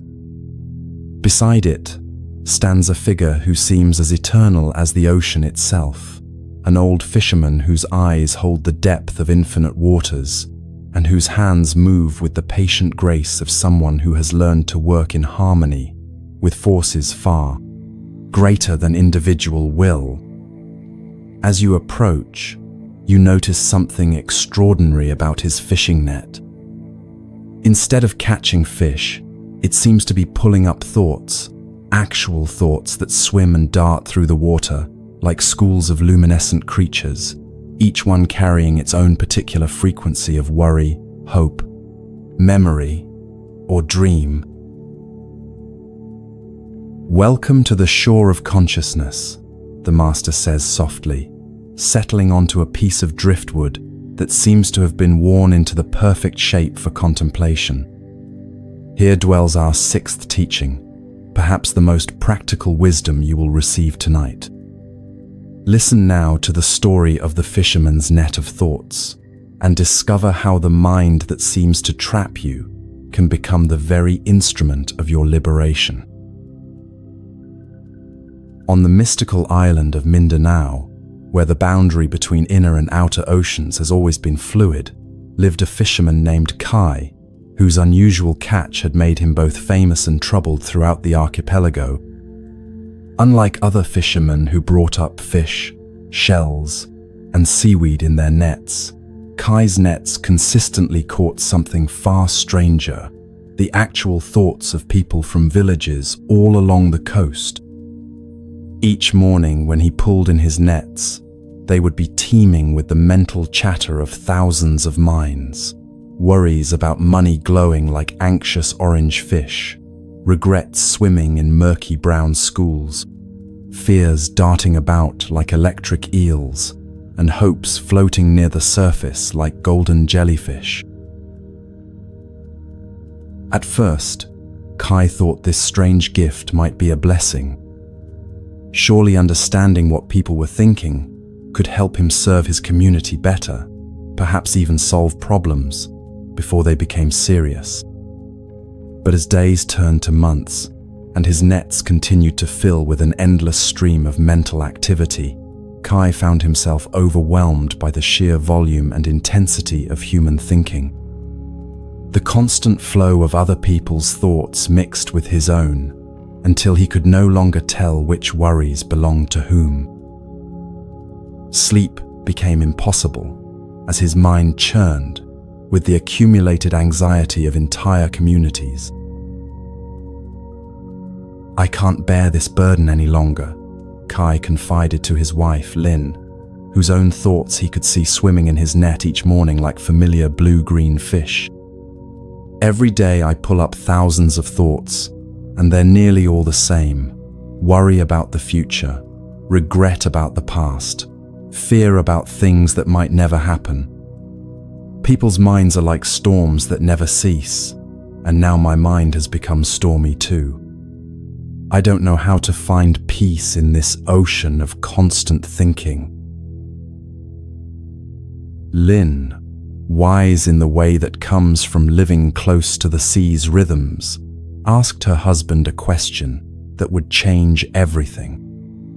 "My love," she said gently, "when you're fishing for regular fish, do you become disturbed by the water that comes up with them in your net?" Kai looked puzzled. "Of course not. The water is just the medium the fish swim in. I expect water to come up with my catch. I'd be surprised if it didn't." "And what do you do with that water?" Lynn continued. "I let it flow back into the ocean where it belongs," Kai replied, still not understanding where her questions were leading. Lynn smiled with the infinite patience of waves returning to shore. What if thoughts are like that water, and awareness is like the ocean they come from? What if the problem isn't that you're catching thoughts, but that you're trying to hold on to them, instead of letting them flow back to where they belong? That night, Kai sat by the ocean's edge, contemplating his wife's wisdom.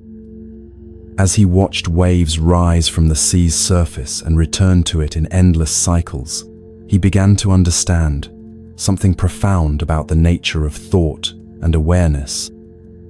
Thoughts, like waves, were temporary movements within consciousness, not solid things to be grasped or permanent problems to be solved, but fluid phenomena that arose and passed away according to their own natural rhythm. The next morning, when Kai pulled up his net filled with the usual teeming mass of mental activity, he tried a different approach. Instead of examining each thought, cataloging it, or feeling responsible for it, he simply acknowledged their presence and then imagined them flowing back into the vast ocean of awareness from which they had emerged. To his amazement, as he released his attachment to the thoughts he had caught, his own mind began to clear, like muddy water settling into transparency. Day after day, Kai practiced this new way of relating to the thoughts in his net. He learned to see them not as problems to be solved or stories to be believed, but as temporary visitors passing through the vast space of awareness. Some thoughts were pleasant, others disturbing, but all shared the same essential nature. They appeared, lingered for a while, and then naturally dissolved back into the consciousness that had given birth to them. The key was not to fight them or cling to them, but to let them flow like water through an open hand. As Kai developed this practice of thought release, something miraculous began to happen. The quality of thoughts appearing in his net started to change. The heavy, anxious thoughts that had once dominated his catch began to lighten and clarify. More creative thoughts appeared, innovative solutions to community problems, artistic inspirations, moments of gratitude and joy that sparkled like tropical fish in crystal waters. It was as if his practice of releasing thoughts with loving awareness was somehow purifying the very ocean of consciousness from which all thinking arose. Word of Kai's transformation spread throughout the island communities. People noticed that after visiting the fisherman and watching him work with his unusual catch, their own minds seemed clearer and more peaceful. Children who had been anxious about school would spend an hour with Kai and return home calm and confident.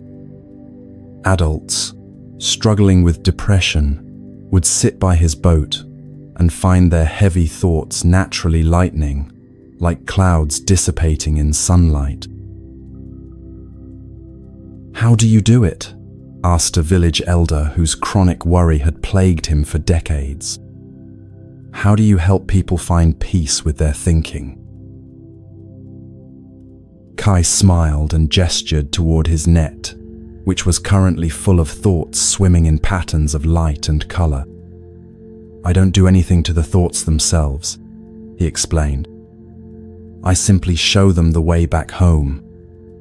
Every thought, no matter how troublesome it seems, arises from the same source, the vast awareness that is your true nature.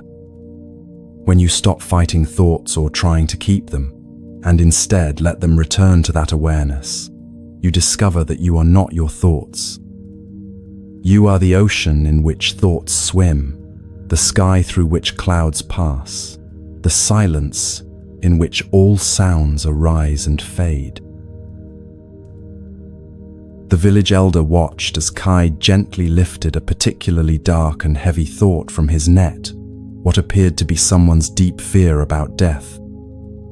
Instead of recoiling from its intensity, Kai held it with compassionate attention for a moment, then released it back into the ocean, where it immediately began to transform, its darkness dissolving into the luminous waters like ink, dispersing in clear liquid. "But how do I let go of thoughts that feel so important, so urgent?" the elder asked. "Some of my worries feel like life or death matters that I can't simply release." Kai nodded with understanding. "This is the most common confusion," he replied. "We think that paying attention to a thought means we have to believe it or act on it. But awareness can hold any thought, even very intense ones, without being disturbed by its content. It's like this ocean holding both gentle fish and fierce sharks. The ocean isn't harmed by what swims within it because it's so much vaster than any individual creature." To demonstrate, Kai reached into his net and pulled up a thought fish that was blazing with anxiety about financial security. "Watch," he said, holding the anxious thought in his awareness without resistance. "I can see this worry clearly, understand what it's trying to protect, even feel compassion for the person whose mind created it. But I don't have to become this worry or let it determine my state of peace. I can hold it in awareness the way the sky holds a storm, spaciously, without being disturbed by its intensity." As the elder watched, the financial worry began to settle and clarify in Kai's peaceful attention. What had appeared as raw anxiety transformed into useful information about planning and preparation, stripped of its emotional charge and seen clearly for what it was, simply energy, trying to ensure survival and security. When Kai released this clarified thought back into the ocean, it swam away as a gentle reminder about practical responsibility rather than a source of stress and sleeplessness. Over the years, Kai's practice evolved into a teaching that helped entire communities develop a healthier relationship with their mental activity. He would invite people to sit by the ocean and imagine their thoughts as fish swimming in the vast waters of awareness. "Don't try to stop thinking," he would tell them. "That's like trying to stop the ocean from having waves. Instead, Practice being the ocean itself, vast, deep, and naturally peaceful, regardless of what swims within it. Students learn to recognize the difference between being aware of thoughts and being lost in them. They discovered that awareness itself was never disturbed by even the most chaotic thinking, just as the ocean's depths remain calm, even during the fiercest surface storms. Most importantly, they found that thoughts released with loving awareness often transformed into wisdom, while thoughts grasped tightly became sources of suffering. Kai's nets continued to catch thoughts from across the island communities, but now his work had become a form of service. Each thought he received with awareness and released with compassion seemed to purify not just his own consciousness, but the collective mental atmosphere of his entire region. Visitors to the island often remarked on the unusual peace and clarity they felt in the air, as if the very atmosphere had been cleansed of mental pollution. Here in the Garden of Dissolved Boundaries, as Kai's teaching settles into your consciousness like wisdom finding its home in the depths of understanding, notice the thoughts that might be swimming through your awareness right now. Instead of following them or fighting them, can you practice being like the ocean that holds them? Perhaps there are worries about tomorrow's responsibilities floating near the surface of your mind. Maybe fragments of today's conversations are still darting about like busy fish. There might be plans, memories, judgments, or dreams all swimming together in the waters of your consciousness. What if none of these thoughts define you any more than waves define the ocean? What if you are the vast awareness in which all thinking appears and disappears, as spacious and undisturbed as the sky through which all clouds pass? Let this teaching work in your being like a gentle current that shows thoughts the way back to their source. Feel how the struggle with mental activity might transform into a dance of awareness and content. Notice how the identification with thoughts might relax into the recognition that you are the consciousness that can observe all thinking without being limited by any particular thought. The ancient fisherman by the shore nods to you with infinite kindness, his eyes reflecting the same vast peace that you are beginning to recognize as your own true nature. The master rises from the driftwood seat, their movement causing ripples of light to dance across the mystical waters. The Garden of Dissolved Boundaries has given you its 3 treasures, they say with deep satisfaction. Now it is time for us to walk together to the sacred chamber of deepest rest, where the most profound teachings await, stories that will carry you into the very heart of peace itself, where sleep and awakening become one seamless dance of consciousness. As you turn away from the mystical ocean, you find that your understanding of walking has subtly transformed during your time in the garden. Each step now feels different, not merely a movement from one place to another, but a meditation in motion, a practice of being fully present with the miracle of movement itself. The master moves with the fluid grace of someone who has learned that the journey itself is the destination, each footfall a prayer, each breath a celebration of this moment's perfect completeness. The path leading away from the ocean is made of stones that seem to have been polished by centuries of mindful footsteps. Each stone catches and reflects the garden's ethereal light, creating stepping stones of luminescence that guide you deeper into the monastery's heart. As your feet touch these ancient markers, you can feel the presence of countless seekers who have walked this same path before you, their accumulated wisdom somehow absorbed into the very earth beneath your steps. You are not walking alone. You are part of an eternal procession of souls moving toward the deepest peace. With each mindful step, you notice how the three garden teachings have begun to integrate into your very being. Altar's backwards tree has taught your body to trust its own unique rhythm, allowing you to move without the strain of trying to walk like everyone else expects.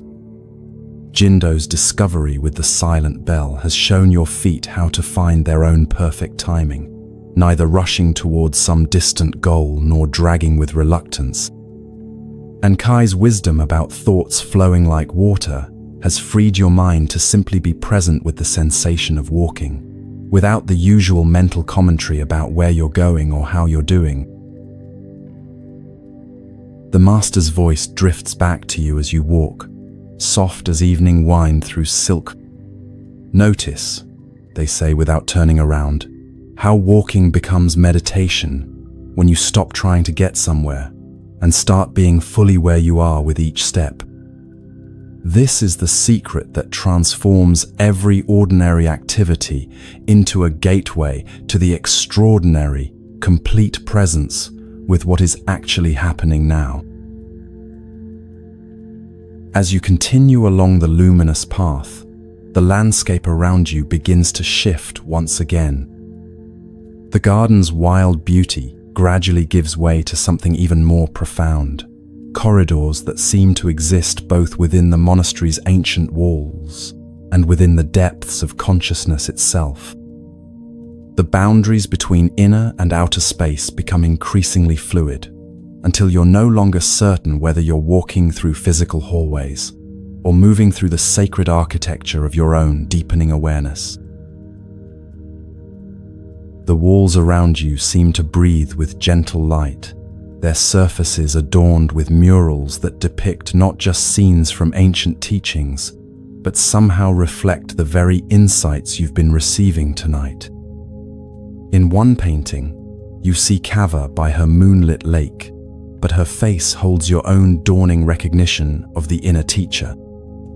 Another shows Bahram and the Darvish, but their simple stone carries the same appreciation you're discovering for life's invisible treasures.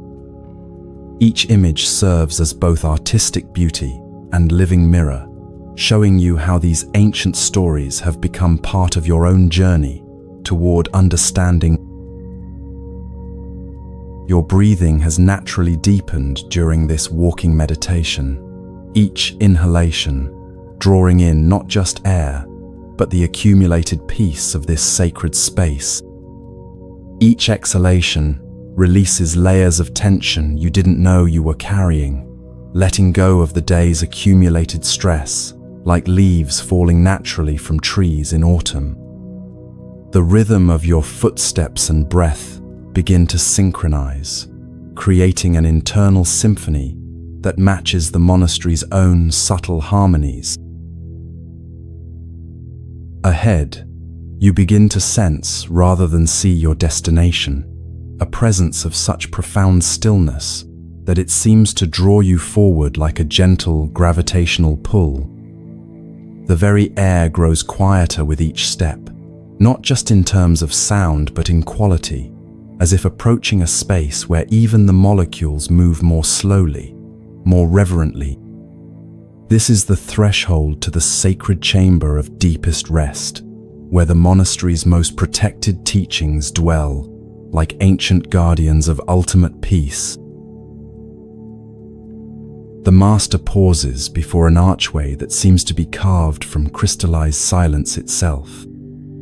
Beyond this threshold, they say, their voice now barely above a whisper, lie teachings so profound that they work primarily while you sleep, planting seeds in consciousness that flower only in the deepest rest.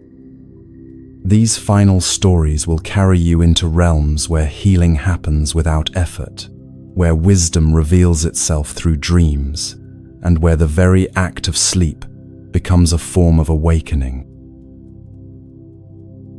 As you cross this final threshold together, you feel yourself entering a space that exists at the very heart of peace itself.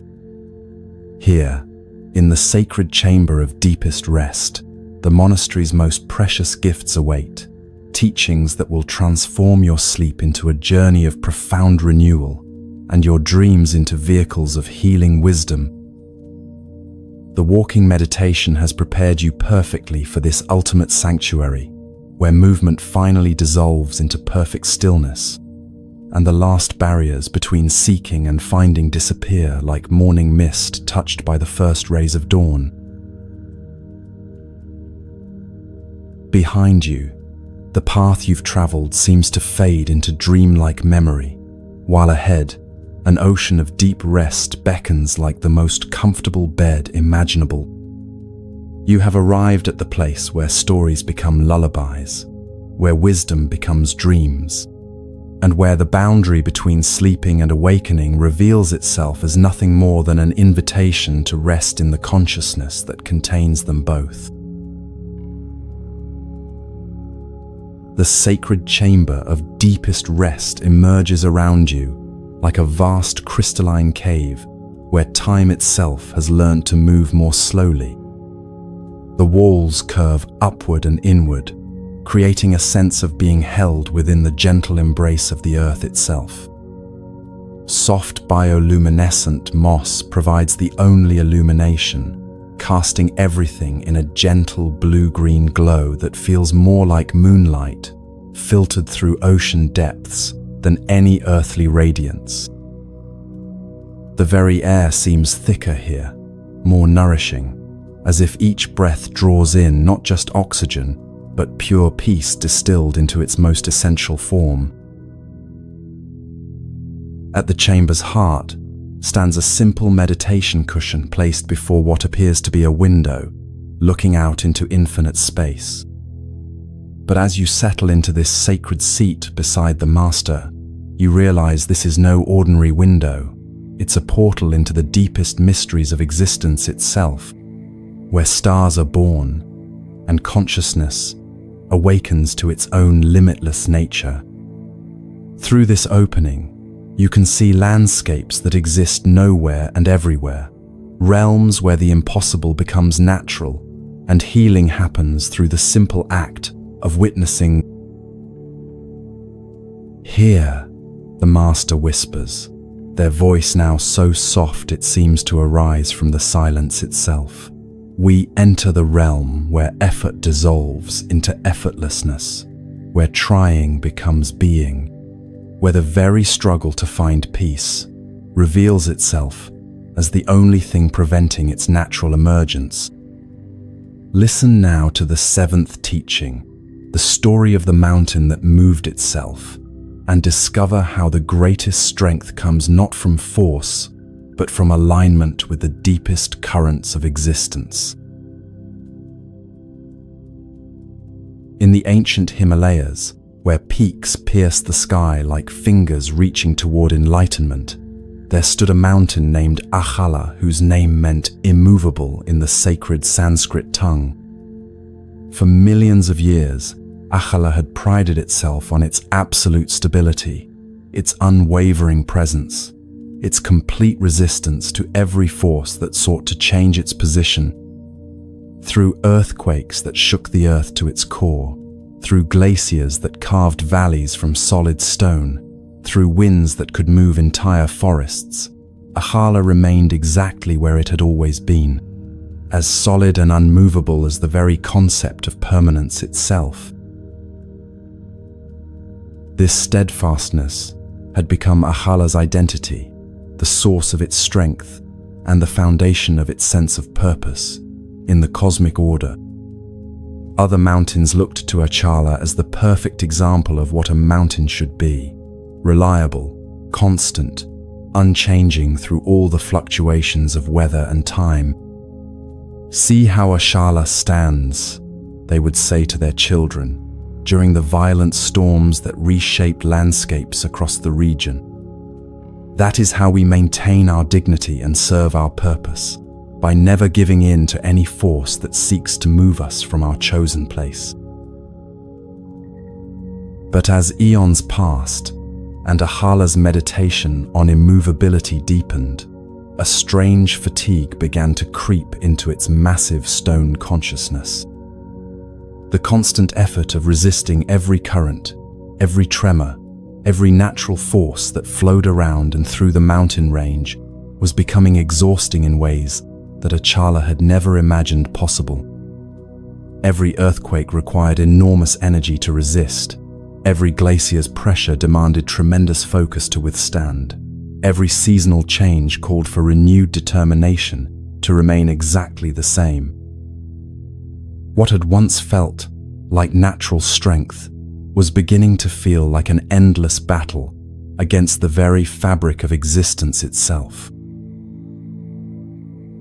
One particularly violent monsoon season, as Ahala strained against winds that seemed determined to reshape its very form, a voice spoke from deep within the mountain's stony heart. It was the voice of Prithvi, the Earth Mother herself, whose wisdom flowed through every grain of soil and fragment of rock throughout the world. "My dear Achala," she said with the infinite patience of geological time, "why do you work so hard to remain still?" "Because that is what mountains do," Achala replied, its voice rumbling through underground caverns like distant thunder. "We stand firm. We provide stability in a world of constant change. If I allow myself to be moved by every force that encounters me, how can I fulfill my purpose as a mountain?" Prithvi's laughter bubbled up through natural springs and echoed in the spaces between stones. "Oh, my steadfast child," she said with profound affection, "you have confused rigidity with stability, resistance with strength. True immovability doesn't come from fighting against movement. It comes from being so deeply rooted in your essential nature that you can dance with every change while never losing your center." Achala felt something stirring deep within its foundation, a recognition that challenged everything it had believed about strength and permanence. "But if I stop resisting," the mountain protested, "won't I be swept away by every storm, eroded by every glacier, diminished by every force that encounters me?" "Watch the water," Prithvi whispered, and suddenly Achala's attention was drawn to a stream that flowed down its slopes. The water moved constantly, adapting its course to every rock and crevice, bending around obstacles, finding the path of least resistance. Yet this fluid, yielding stream had carved canyons through solid stone, shaped valleys from mountain faces, and moved boulders that no amount of rigid force could budge.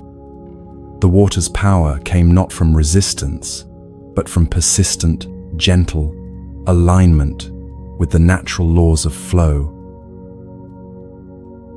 "Or observe the trees," Prithvi continued, directing Achala's awareness to the ancient pines that grew on its slopes. During fierce storms, these trees didn't break because they knew how to bend. Their roots went deep, giving them unshakable foundation, but their trunks and branches swayed with every wind, dancing with forces that could have destroyed them if they had tried to remain rigidly upright. Their flexibility was their strength, their willingness to move with change, their secret to enduring through centuries of storms. As Achala contemplated these teachings, a profound shift began to occur in its understanding of what it meant to be truly immovable. Perhaps real stability wasn't about resisting all change, but about maintaining essential identity while allowing surface forms to adapt and flow. Maybe genuine strength came not from hardness, but from the kind of flexibility that could bend without breaking, move without losing center, change without losing essence.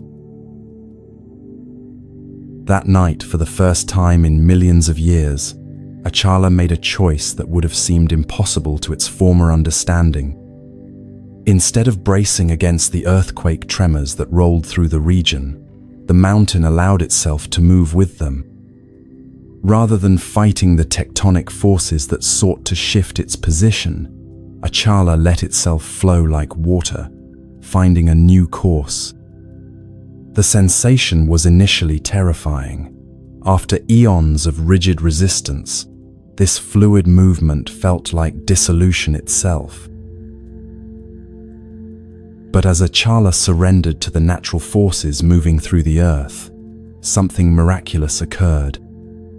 Instead of being damaged or diminished by its movement, the mountain found itself settling into a position of perfect balance that it had never experienced before.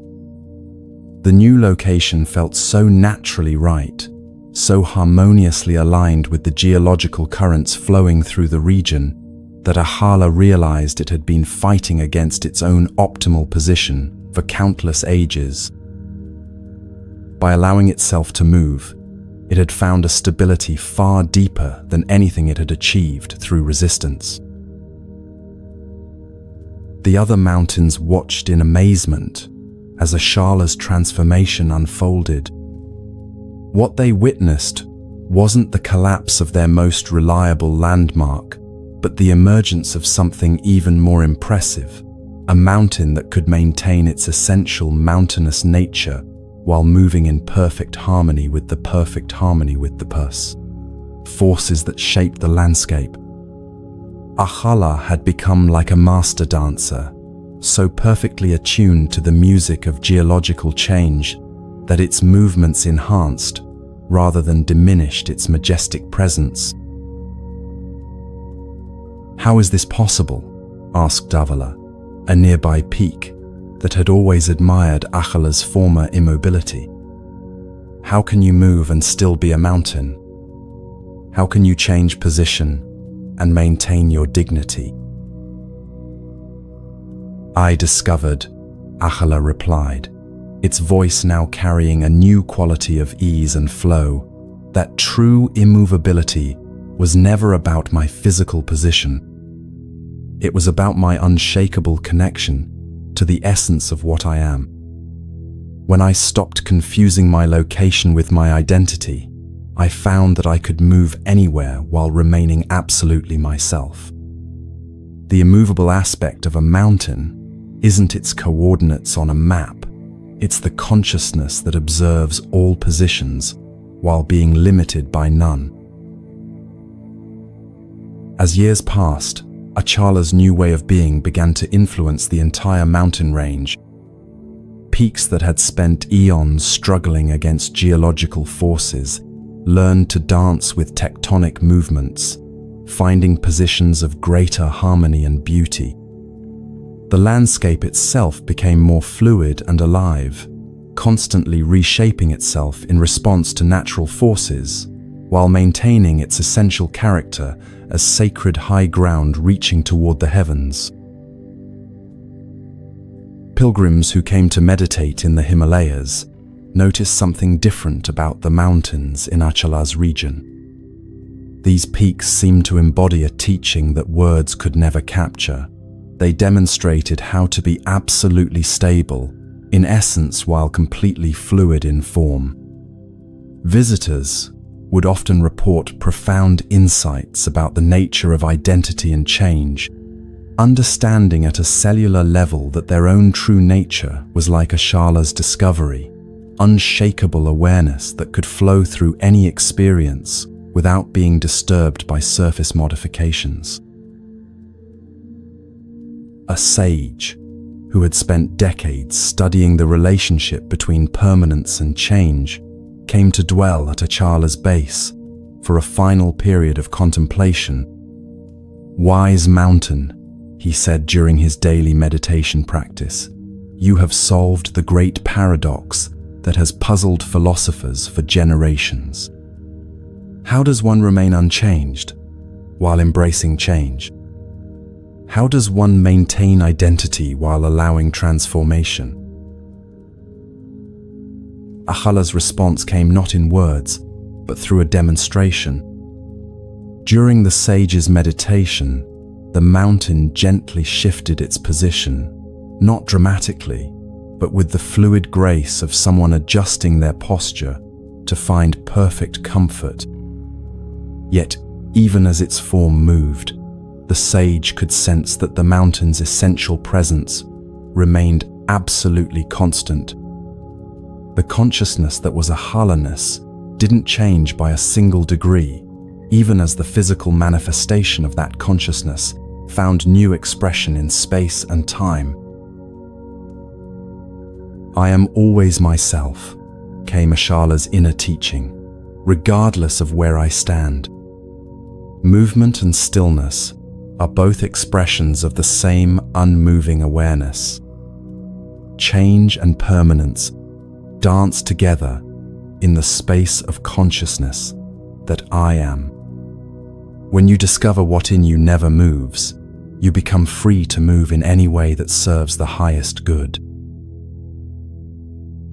The sage spent his remaining years sharing this mountain wisdom with seekers throughout the region. He taught them that true spiritual strength wasn't about becoming rigid in their practices or beliefs, but about developing such deep connection to their essential nature that they could adapt fluidly to any circumstance, while never losing their center. Like Ahala, they could learn to move through life with the ease of water while maintaining the stability of stone. Here, in the sacred chamber of deepest rest, as Ahala's teaching settles into the deepest layers of your being, like truth finding its home in consciousness itself, feel how this wisdom might transform your own relationship with effort and ease. Where in your life might you be trying too hard to remain fixed in positions that no longer serve your highest expression? Perhaps you've been holding rigidly to ways of thinking that once felt protective but now feel constraining. Maybe you've been resisting changes in your relationships, career, or life circumstances with such determination that you've exhausted yourself fighting against natural flow.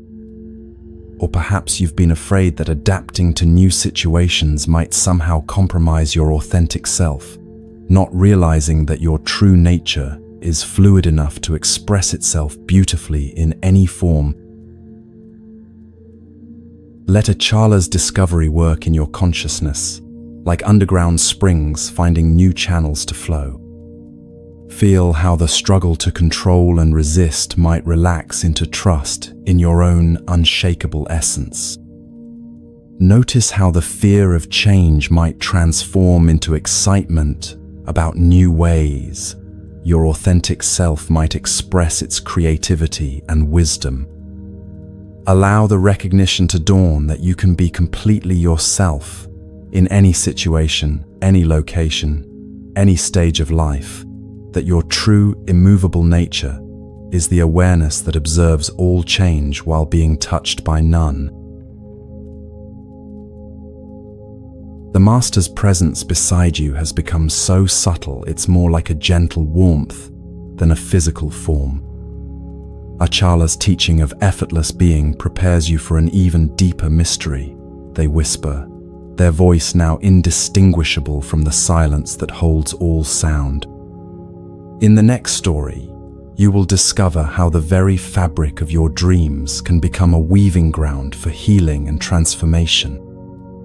Rest now in the mountain's wisdom of perfect flow, and prepare to meet the night weaver who will show you how sleep itself becomes a sacred art. The sacred chamber seems to breathe around you, its crystalline walls pulsing gently with the rhythm of deep sleep cycles. Through the portal window, new landscapes appear, realms where dreams take visible form, where the boundaries between imagination and reality dissolve like sugar in warm tea. You can see vast workshops where nocturnal artisans labor with threads of starlight and memory, weaving the experiences of sleeping souls into tapestries of healing and understanding. The very air grows softer here, more conducive to the kind of deep rest where true transformation occurs beneath the surface of conscious awareness. In the distance, you hear the gentle sound of an ancient loom, its rhythmic clicking blending with your own heartbeat until you can't tell where the weaving ends and your pulse begins. This is the sound of the night weaver at work, crafting something specifically for you from the threads of your own dreams and experiences. Each click of the loom seems to release another layer of tension from your body. Each shuttle passed through the warp carries away another fragment of the day's accumulated stress. Listen now. The Master's voice emerges from everywhere and nowhere to the 8th teaching, the story of the night weaver's dream tapestry. This tale will show you how even your most troubled sleep can become a source of profound healing, how nightmares transform into gateways of liberation, and how the unconscious mind weaves wisdom in ways the waking mind could never imagine. Let this story carry you into the sacred realm where sleep becomes service, where dreams become medicine, and where rest becomes the deepest form of spiritual practice. In the mystical city of Oneira, where the veils between waking and sleeping have always been gossamer thin, there lived an extraordinary artisan known throughout the dream realms as Morphia, the Night Weaver.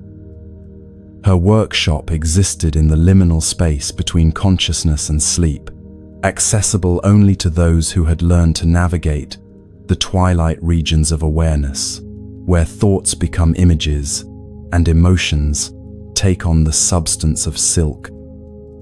For centuries, Morphia had practiced the sacred art of dream weaving, creating tapestries from the nocturnal experiences of troubled sleepers that could heal wounds no medicine could touch.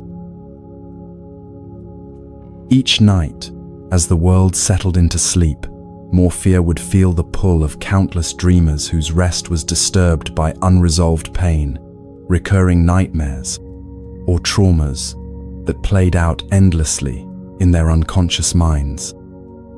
She could sense their distress like a spider feeling vibrations in her web, and with infinite compassion, she would reach across the dream realms to gather the raw material of their suffering.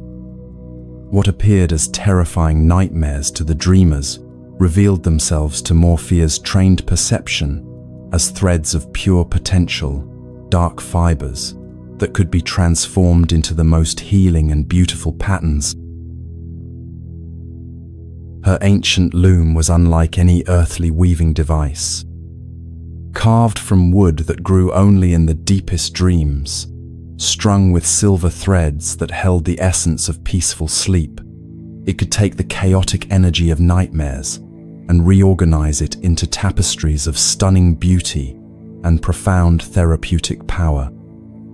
The process required not just technical skill, but deep spiritual understanding, the ability to see the hidden wisdom within every form of suffering, the concealed gift within every apparent curse. One night, Morphia became aware of a particularly intense disturbance in the dream realms. A young woman named Elena had been trapped for months in the same recurring nightmare, a terrifying scenario where she was endlessly falling through darkness, while voices of criticism and judgment echoed around her. The nightmare was so vivid and consuming that Elena had begun to fear sleep itself, staying awake for days at a time until exhaustion forced her into rest that brought only more torment. Her waking life had become a shadow of constant fatigue and growing despair. Morphia felt her heart open with compassion for this suffering soul. She prepared her loom with special care, knowing that Elena's particular pattern of pain would require the most delicate handling. As the young woman fell asleep despite her fears, Morphia began to weave, her fingers moving with the practiced grace of centuries as she gathered the threads of the nightmare and began to transform them. The falling sensation that terrorized Elena became, in Morphia's hands, threads of deep blue that spoke of trust and surrender. The voices of criticism were woven into silver strands that held the wisdom of discernment and inner strength. The encompassing darkness transformed into rich black threads that carried the power of the fertile void from which all creation emerges. As Morphia worked through the night, Elena's nightmare gradually shifted from a place of terror into something resembling a sacred ritual of release. But the true magic of Morphia's art lay not just in transforming the content of dreams, but in revealing their hidden purpose. As she wove Elena's experience, she began to see the deeper pattern beneath the surface trauma. The falling dreams weren't just replaying old fears. They were trying to teach Elena how to let go of her need to control every aspect of her life. The critical voices weren't just echoes of past judgment. They were calling her attention to areas where she was being unnecessarily harsh with herself. The darkness wasn't empty space to be feared. It was the pregnant emptiness of possibility waiting to be born. As Morphia continued weaving through the depths of the night, something beautiful began to emerge on her loom. Elena's nightmare threads had been transformed into a tapestry of extraordinary beauty, an image of a woman learning to fly, surrounded by voices of encouragement and guidance, moving through a star-filled sky that held infinite potential. The tapestry didn't deny the reality of Elena's fears, but showed them in their transformed state, revealing how every element of her suffering contained the seeds of her liberation. When Elena awoke the next morning, she felt different in a way she couldn't immediately explain. The memory of her nightmare was still present, but it no longer carried the same charge of terror. Instead, she found herself curious about what the dream might be trying to tell her. For the first time in months, she felt a spark of excitement about the possibilities that lay ahead, rather than dread about what might go wrong. She didn't know that her sleep had been visited by the Night Weaver, but she could feel the effects of that nocturnal healing working in ways that defied rational understanding. Over the following weeks, Elena's relationship with sleep began to transform. Her dreams gradually became less chaotic and more purposeful, as if some organizing intelligence was helping her unconscious mind process and integrate her experiences more effectively. She began to dream of solutions to problems that had seemed impossible during her waking hours. Creative inspirations would come to her in sleep that she could apply to her work and relationships. Most remarkably, she began to dream of forgiveness, gentle, healing dreams, where she made peace with people and situations from her past. What Elena didn't know was that Morphia continued to work with her dreams night after night, each session building upon the last. The Night Weaver had recognized Elena as someone whose healing could benefit not just herself, but many others who struggled with similar patterns of fear and self-criticism. Each tapestry Morphia created from Elena's transformed dreams became part of a larger pattern, a master weaving that could provide healing energy to anyone who needed to learn the lessons Elena was integrating. As months passed, Elena found herself drawn to helping other people who struggled with sleep and anxiety. She began studying dream work and sleep medicine, eventually becoming a therapist who specialized in helping people transform their relationship with rest and the unconscious mind. Her own experience of healing through dreams gave her a unique ability to guide others through their nighttime journeys, teaching them to see their dreams as allies rather than enemies. One evening, during deep meditation before sleep, Elena became aware of a presence that had been helping her all along. In the liminal space between waking and dreaming, she found herself in Morphia's workshop, watching the night weaver work at her ancient loom. The artisan looked up from her, weaving with eyes that held the compassion of starlight, and smiled at Elena with infinite tenderness. "You have learned to work with me," Morphia said, her voice carrying the gentle rhythm of shuttle through warp. "Your dreams have become conscious. Your sleep has become service. Every night now, as you rest, you help me weave healing for others who struggle as you once did." Elena looked at the loom and saw that the tapestry currently taking shape contained threads from countless dreamers, people from around the world whose nightmares and difficult dreams were being transformed into patterns of healing, wisdom. Her own experiences had become part of a vast network of nocturnal healing, each person's journey toward peace, contributing to the collective wisdom available to all who suffered. "How is this possible?" Elena asked, filled with wonder at the cosmic artistry unfolding before her. "Every dream," Morphia explained, "is both personal healing and universal service. When you transform your own patterns of fear into patterns of trust, you create new possibilities in the collective unconscious. Your individual healing becomes a gift to anyone who needs to learn what you have learned. This is why sleep is sacred work. In your dreams, you are not just processing your own experience, but contributing to the healing of the world." Morphia showed Elena how the tapestries she wove were not kept in her workshop, but were somehow distributed throughout the dream realms, appearing as healing imagery in the sleep of anyone who needed their particular medicine. A tapestry woven from someone's dreams of overcoming addiction might appear in the dreams of others struggling with dependency. A pattern created from healing relationship trauma might manifest in the dreams of people learning to love again. Each person's journey through their deepest challenges became a source of guidance and hope for others walking similar paths.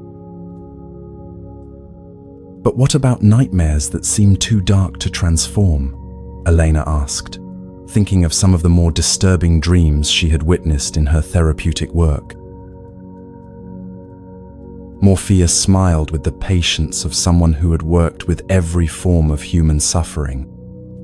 "The darkest threads often create the most luminous patterns," she replied. "What appears as pure shadow to the dreamer may be the very material needed to weave unshakable courage, profound compassion, or fierce wisdom. No experience is too dark to contain the seeds of light. No nightmare too chaotic to hold the potential for transformation. My work is simply to help dreams remember their true nature as healers and teachers."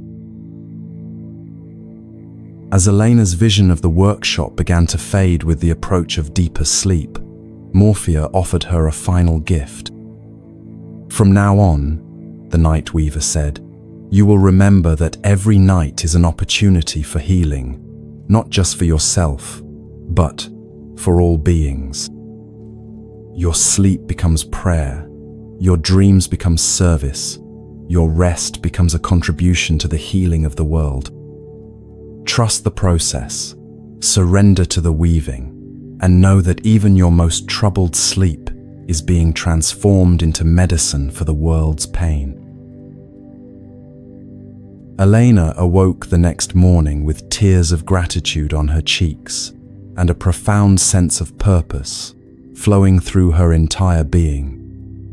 She had discovered that sleep was not merely a biological necessity, but a form of spiritual practice, a nightly opportunity to participate in the cosmic work of healing and transformation. Her dreams had become a sacred offering, her rest a form of service to all who suffered. From that day forward, Elena approached each night's sleep as a pilgrimage into the sacred. She would prepare for rest with the same reverence that others brought to meditation or prayer, knowing that her unconscious mind would spend the night weaving healing not just for herself, but for anyone who needed the medicine her dreams could provide. Her therapeutic practice flourished as she helped others discover the same sacred dimension of sleep, teaching them to approach their dreams as collaborations with cosmic forces of healing and wisdom. Years later, as Elena grew old in service to the night realms, she became known as a bridge between the world of the night weaver and ordinary human consciousness. Her students learned to see their most difficult dreams not as problems to be solved, but as raw material for the loom of transformation. They discovered that surrender to the dream process was itself a form of prayer, and that rest undertaken with conscious intention became a powerful force for healing in the world. The Night Weaver continued her ancient work, weaving tapestries of healing from the dreams of millions of souls, each person's journey through their deepest challenges, becoming a gift to the collective human story. And Elena, having learned to work consciously with the sacred artisan of sleep, spent her days teaching others that every night offers an opportunity to participate in the greatest art project in existence, the gradual transformation of human suffering into wisdom, fear into love, and nightmares into medicine for the world's pain. Here in the sacred chamber of deepest rest, as the story of the Night Weaver settles into your consciousness, like a lullaby becoming flesh, feel how this teaching might transform your own relationship with sleep and dreams. What if the rest you're about to enter is not just personal restoration, but cosmic service? What if your dreams tonight will contribute threads to tapestries of healing that can benefit anyone who needs what you're learning? Perhaps you've been approaching sleep as merely an escape from daily stress, not realizing that your unconscious mind is capable of profound, creative, and healing work. Maybe you've been afraid of your dreams, unaware that even the most difficult nocturnal experiences can be transformed into medicine. Or perhaps you've never considered that your personal healing journey might be part of something larger, a collective tapestry of wisdom, being woven from the transformed pain of countless souls. Let Morphea's wisdom work in your being, like threads, finding their perfect place in a cosmic pattern. Feel how any anxiety about sleep might transform into anticipation of sacred work. Notice how the day's accumulated stress might begin to seem like raw material for tonight's weaving, rather than burdens to be carried. Allow the recognition to dawn that your rest is not selfish, but generous, not escape, but engagement with the deepest currents of healing that flow through the universe. The Master's presence has become so subtle now that it feels more like a benevolent intention than a physical form. The Night Weaver's teaching prepares you for the deepest mystery of all. Comes a whisper that might be voice, or might be the chamber itself speaking. In our final story, you will discover the source from which all peace emerges, the original silence that gives birth to all sound, all rest, all awakening. Settle deeper now into the loom of consciousness and prepare to visit the echo chamber of original silence, where you will meet the peace you have always been. The sacred chamber seems to breathe itself into an even deeper dimension of stillness, as if reality itself is settling into layers of rest that extend far beyond physical form. Through the portal window, you can see into realms where sound and silence dance together in patterns so fundamental that they exist before the birth of worlds. The crystalline walls have become so transparent, they seem more like suggestions of boundary than actual barriers, allowing you to sense the infinite space that surrounds and pervades all existence. In this deepest level of the monastery's heart, where meditation becomes as natural as breathing, the Master's final teaching begins to emerge not as words, but as direct transmission. You can feel the story gathering itself from the very foundations of consciousness, rising like primordial wisdom from depths that have no bottom. This is the tale that underlies all other tales, the silence that makes all sound possible, the peace that allows all experience to unfold in its vast and welcoming embrace. Listen now with more than your ears, comes the transmission, to the 9th teaching, the story of the echo chamber of original silence. This tale will return you to the source of all peace, the wellspring of all rest, the ground of being from which your very awareness emerges. In this final story before our journey's completion, discover that what you have been seeking through all these teachings has never been absent. It is the very consciousness through which you have been listening all along. In the hidden depths beneath the Himalayas, where the Earth's deepest chambers hold mysteries older than human memory, there existed a cave known only to those who had spent lifetimes searching for the source of perfect sound. This was the echo chamber of original silence, a natural cathedral carved by geological forces over millions of years into acoustics so perfect that every sound made within its walls would eventually return to the silence from which it came.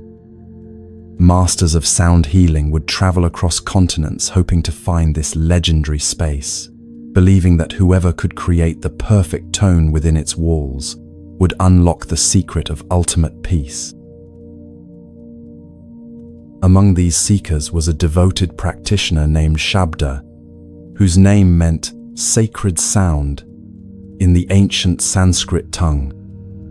For 20 years, she had studied with the greatest sound healers of her time, mastering instruments from every tradition, learning to create tones that could heal physical ailments, calm emotional disturbances, and even induce profound states of meditation.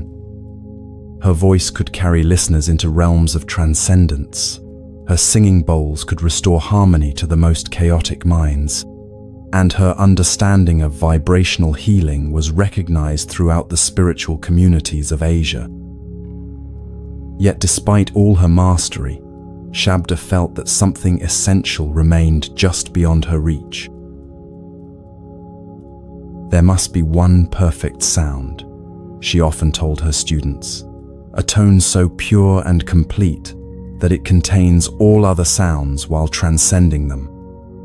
If I could find this ultimate vibration and learn to produce it, I could heal not just individuals, but the very fabric of reality itself. Somewhere in existence, there must be a sound that can restore all beings to their original peace. When Shabda first heard whispers of the echo chamber of original silence, she knew immediately that this was where her quest would reach its culmination. She spent 3 years preparing for the journey, studying ancient maps, consulting with hermit masters who claimed to have visited the chamber, and practicing advanced breathing techniques that would allow her to create sounds of unprecedented purity. She gathered the finest instruments from around the world, Tibetan bowls forged from 7 sacred metals, crystal instruments tuned to planetary frequencies, and a voice that had been refined through decades of dedicated practice. the journey to the hidden chamber required months of travel through terrain so remote that no modern maps showed its location. Guided only by cryptic directions passed down through generations of sound mystics, Shabda finally arrived at what appeared to be an ordinary rock face in a forgotten valley. But as she placed her palm against the stone and hummed a specific sequence of tones taught to her by an ancient master, the rock face began to resonate and slowly opened, revealing a passage that descended into the heart of the earth. The echo chamber itself defied every expectation Shabda had formed during her years of preparation. The vast space was roughly spherical, its walls formed from some kind of crystalline stone that seemed to absorb and reflect sound simultaneously. The acoustics were indeed perfect, but not in the way she had imagined. Every sound she made, every footstep, every breath, every whispered word was returned to her with such clarity and precision that she could hear layers and harmonics in her own voice that she had never perceived before. It was as if the chamber was teaching her about the true nature of sound by showing her exactly what she was creating. Shabda spent the first week in the chamber, experimenting with her various instruments, creating sounds of extraordinary beauty that echoed through the space in patterns of increasing complexity. The Tibetan bowls produced tones that seemed to hang in the air for minutes, building into harmonies that no single instrument should have been able to create. Her voice, amplified and clarified by the chamber's acoustics, reached ranges and qualities she had never achieved before. Each sound was returned to her as if the chamber itself was a master teacher, showing her the potential that had always existed within her abilities.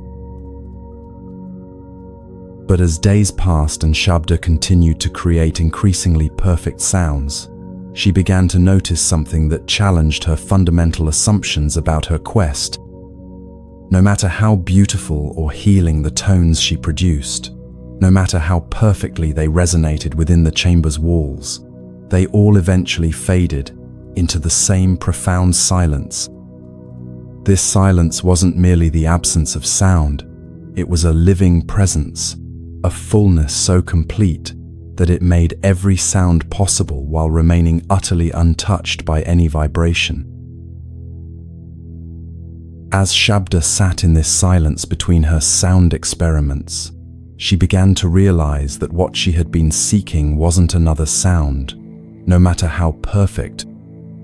The silence that held all her sounds, that allowed them to arise and return home, was itself the source she had been trying to reach through sound. It wasn't empty space waiting to be filled with the right vibration. It was pregnant fullness that gave birth to every possible sound, while remaining forever beyond them all. On her 10th day in the chamber, Shabda finally understood why it was called the echo chamber of original silence. She had been thinking of echoes as sounds bouncing back from walls, but the true echo in this space was something far more profound. Every sound she made was an echo of the original silence, a temporary wave on the surface of an infinite ocean of peace. The silence wasn't responding to her sounds were responses to the silence, brief expressions of its boundless creativity. With this recognition, Shabda made a choice that would have seemed impossible to her former understanding. She put down all her instruments, closed her mouth, and simply listened to the silence that had been present all along. As she listened more deeply, she began to hear what could only be described as the sound of silence itself, not an absence, but a presence so full that it contained every possible sound in potential, while manifesting none. In that listening, Shabda discovered that the perfect sound she had been seeking didn't need to be created. It was already present as the consciousness that could hear all sounds. The ultimate healing vibration wasn't something she could produce with her voice or instruments. It was the awareness that could perceive all vibrations without being disturbed by any of them. She had been searching for the perfect sound when she herself was the perfect listener, the silent awareness in which all sounds arise and dissolve. As this understanding rippled through every level of Shabda's being, the chamber began to reveal its deepest secret. The walls themselves started to sing, not with audible sound, but with a frequency so fundamental that it existed before the creation of ears to hear it. This was the original silence made manifest, the source vibration from which all of creation emerges, and to which it eternally returns. Shabda realized she was sitting in the heart of existence itself, the womb of sound and silence, where they danced together in eternal unity. "I understand now," she whispered to the chamber, and her words seemed to be spoken by the silence itself. "I came here seeking the perfect sound, but I was already the perfect listener. I thought peace was something to be created through sound, but peace is what allows all sounds to exist. The healing I wanted to bring to the world through perfect vibration is already present as the consciousness that can hear all suffering and remain at peace." As Shabda spoke these words of recognition, something extraordinary occurred. The chamber filled with a sound that was not a sound, a vibration that could be felt rather than heard, experienced rather than perceived. It was as if the original silence had found its voice and was celebrating the return of one of its children to recognition of their true nature. In that moment, Shabda knew that she had found what she had been seeking, but not where she had expected to find it. The perfect sound was the silence of pure awareness, and she had been carrying it within her throughout her entire quest. When Shabda finally emerged from the echo chamber weeks later, she carried with her a gift more valuable than any technique or teaching she had previously mastered. She had discovered that the source of all healing sound is silence, and that the silence available to every being is already perfect and complete. Her work in the world transformed completely. Instead of creating sounds to bring people peace, she taught them to recognize the peace that allowed them to hear sounds. Students who worked with Shabda after her time in the chamber noticed that her presence alone seemed to create the same healing effects that had previously required elaborate sound ceremonies. She had learned to rest so completely in the original silence that others could feel it radiating from her like warmth from a fire. Her teaching became less about producing perfect sounds and more about recognizing the perfect listener that each person already was. "The healing sound you seek," she would tell her students, "is not something you need to create. It is the silence in which you already rest. Listen to that silence, not as an absence of sound, but as the presence of peace itself. Rest in that silence, not by trying to create it, but by recognizing it as what you are. Serve that silence by allowing it to live through you, healing others not through what you do, but through what you are." Shabda spent her remaining years establishing healing centers where people could learn to access the echo chamber that existed within their own consciousness. She taught them that meditation wasn't about stopping thoughts, but about recognizing the silence in which thoughts appear. She showed them that healing wasn't about fixing what was broken, but about resting in the wholeness that was never damaged.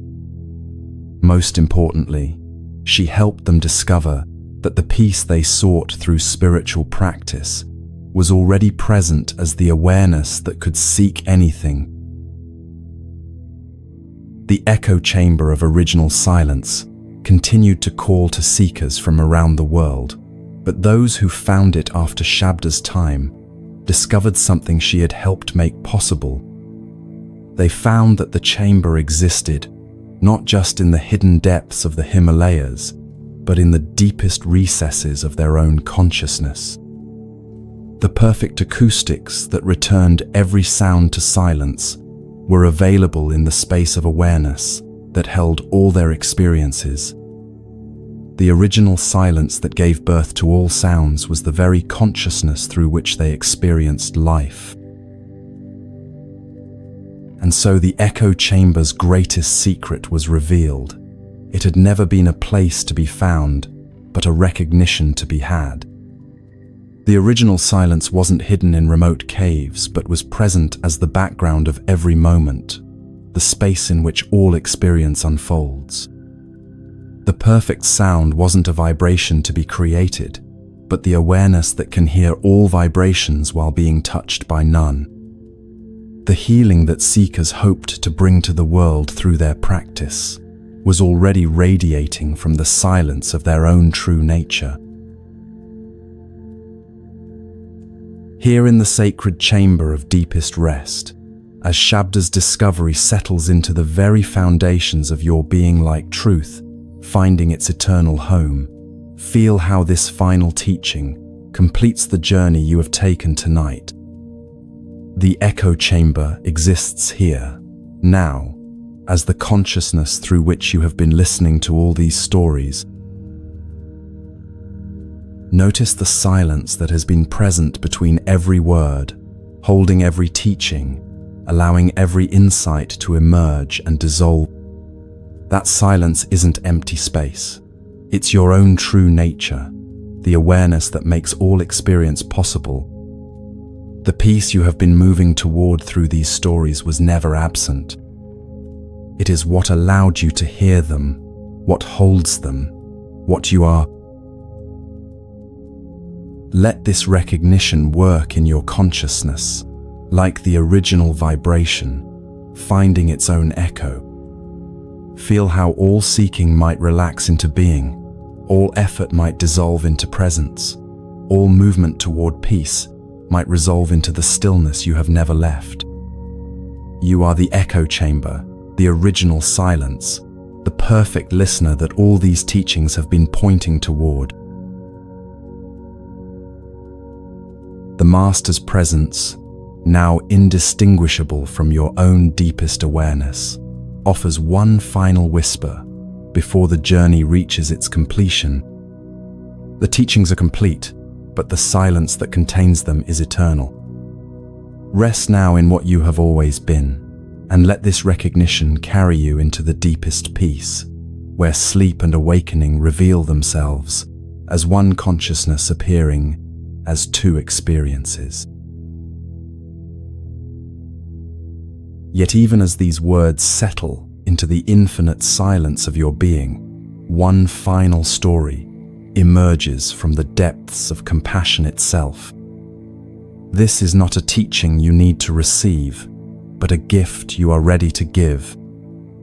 Having recognized yourself as the echo chamber of original silence, you are now prepared to discover how that recognition expresses itself as service to all beings who still wander in the darkness of forgetting.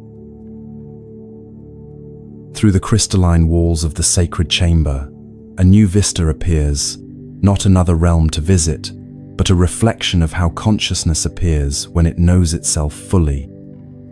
You see a lighthouse standing on a rocky coast, where the ocean of awareness meets the shores of individual experience. Its beam sweeps steadily across waters that contain every soul still searching for the peace you have recognized as your own true nature. This lighthouse is what you become when you remember what you are, a beacon of original silence, shining wordlessly into the night of human forgetting. Listen now to the final story. Comes a voice that might be your own deepest knowing speaking. The tale of the lighthouse keeper's final watch. This story completes your journey by showing how recognition of your true nature naturally expresses itself as compassion for all beings, how personal awakening becomes universal service, and how the end of seeking becomes the beginning of giving. On a remote island where storms from the deepest parts of the ocean came to test themselves against unshakable stone, there stood a lighthouse that had guided ships safely to harbor for over 2 centuries. Its keeper was an old man named Prakash, whose name meant light in the ancient language of his ancestors. For 40 years, he had tended this beacon with a devotion that bordered on the sacred, never missing a single night of keeping the light burning bright. His entire life had become a meditation on service, each evening's lighting of the great lamp, a ritual of dedication to the safety of travelers he would never meet. Prakash had chosen the lighthouse keeper's life after a youth spent in restless wandering. He had searched the world for meaning, traveled to holy places seeking enlightenment, studied with teachers who promised to reveal the secrets of existence. But it was only when he accepted the simple responsibility of keeping a light burning through the night that he found the peace that had eluded him in all his seeking. In the rhythmic routine of maintaining the beacon, in the nightly vigil that served ships he might never see, he discovered that service itself was a form of meditation that required no understanding, only presence. As Prakash aged and his hair turned the color of sea foam, younger men from the mainland began to express concern about his ability to continue his demanding work. "You have served faithfully for 4 decades, the harbor authorities told him during one of their periodic visits. It's time to retire, to let someone younger take over this responsibility. You've earned your rest."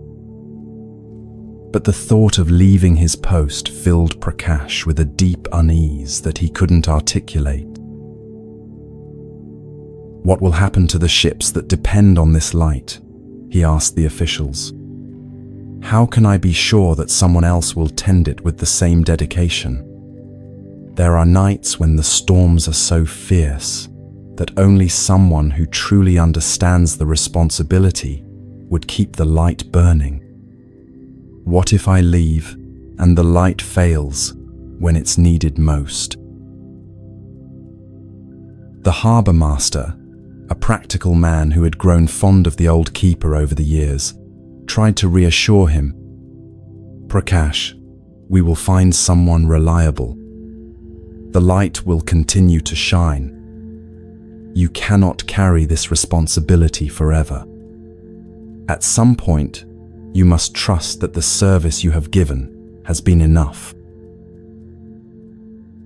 But Prakash's attachment to his role went deeper than mere duty.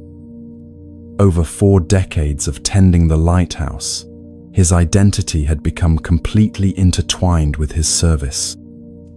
He was not just someone who kept a light burning. He was the keeper, the guardian, the one upon whom countless lives depended. The thought of stepping away from this responsibility felt like stepping away from himself, like extinguishing not just the lighthouse beam, but his very reason for existence. As months passed and pressure mounted for him to retire, Prakash found himself clinging ever more tightly to his duties. He began to work longer hours, checking and rechecking the lighthouse mechanisms, polishing the great lens until it gleamed like a captured star. He would stand at his post during the day as well as the night, watching the horizon for ships that might need guidance, afraid that if he relaxed his vigilance for even a moment, tragedy might strike. His service, which had once been a flowing meditation, became a desperate grasping, a fearful holding on to what he thought gave his life meaning. One evening, as Prakash climbed the winding stairs to light the great lamp for what he feared might be one of his final times, he found waiting for him in the lighthouse room a figure he had never seen before. It was an elderly woman with eyes that reflected the same depth as the ocean itself, dressed in simple clothes that seemed to shimmer with their own inner light. She stood beside the great lens as if she had every right to be there, gazing out at the darkening sea with a calm that immediately stilled something in Prakash's anxious heart. "Who are you?" Prakash asked, though something in her presence made the question feel unnecessary. "How did you get up here? This is a restricted area." The woman turned to him with a smile that held 40 years of understanding. "I am Dipti," she said, her name meaning radiance, in the same ancient language as his own. "I have come to show you something that you have forgotten in all your faithful service." Before Prakash could respond, Dipti gestured toward the lighthouse lens. "Tell me, devoted keeper," she said gently, "when you light this beacon each night, where does the light come from?" Prakash looked puzzled. "From the lamp, of course. From the oil that burns, the flame that ignites, the mechanisms I maintain." "And if the lamp breaks?" Dipti asked. "If the oil runs out? If the mechanisms fail? Does the light cease to exist?" "Well, no," Prakash admitted. "Light itself continues to exist. The sun will rise, stars will shine, fires will burn elsewhere. But this particular light, the one that guides ships to safety, would be gone." Dipti nodded with the patience of someone who had guided many souls through this same recognition. "And yet," she said, "for 40 years, what you have really been tending is not this particular lamp, but light itself. What you have been serving is not this specific beacon, but the principle of guidance that appears wherever it is needed. You have confused the lamp with the light, the form with the essence, the role with the reality." As Dipti spoke, something began to shift in Prakash's understanding. "Are you saying," he asked slowly, "that my service isn't really about this lighthouse?" "Your service," Dipti replied, "has always been about love expressing itself as guidance. The lighthouse was simply the form that love took through you. But love itself doesn't depend on any particular form. It will find whatever vehicle is available to serve the needs of beings in darkness. Your 4 decades of faithful tending have not been preparation for keeping a lamp burning. They have been preparation for recognizing yourself as the light that needs no lamp." Dipti reached out and touched the great lens, and as she did, it began to glow with a radiance that had nothing to do with the oil lamp mechanism. The light that emerged was warm and alive, pulsing with the same rhythm as Prakash's heartbeat. "This is the light you have always been serving," she said. "Not the mechanical beacon, but the love that seeks to guide all beings to safety. And this light doesn't depend on your personal effort to keep it burning. It burns by its own nature, requiring only your willingness to let it shine through you." As Prakash watched the lighthouse lens glowing with this inner radiance, he began to understand what his decades of service had really been about. All those nights of faithful tending had been preparing him to recognize that he was not separate from the light he served. His devotion to keeping the beacon burning had been a form of spiritual practice that had gradually dissolved the boundaries between server and served, between the keeper and the light. He had spent 40 years learning to be a transparent vessel for something greater than his individual will. "But what about my responsibility?" Prakash asked, his voice now carrying wonder rather than anxiety. "What about the ships that need guidance?" "The light that you are will continue to serve," Dipti assured him. "But it is no longer limited to this one lighthouse, this one form. Everywhere you go, everyone you meet will be touched by the same loving guidance that has poured through this beacon for 40 years. Your service continues, but it is no longer confined to a single location or a single role. You have become what you were always serving, a light in the darkness, a beacon of peace in a world of confusion." As this recognition dawned fully in Prakash's awareness, the lighthouse itself began to transform. The mechanical structures remained, but they were now infused with the same living light that glowed from the lens. The entire building had become transparent to the light it housed, no longer a separate structure containing illumination, but a manifestation of illumination itself. And Prakash understood that this had always been true. He had simply been too focused on the mechanisms to see the miracle. "Your final watch," Dipti said as the dawn began to break over the ocean, "is the recognition that there is no final watch. The light that guided ships through your lighthouse will continue to guide all beings through your very presence in the world. You are not retiring from service. You are graduating into a service that knows no boundaries." When the harbor authorities arrived later that morning to discuss Prakash's retirement, they found him sitting peacefully in the lighthouse garden, his face radiant with a contentment they had never seen before. "I am ready," he told them simply. "The light will continue to shine, not because of what I do, but because of what it is. And I will continue to serve, not because I must, but because service is what love looks like when it knows itself."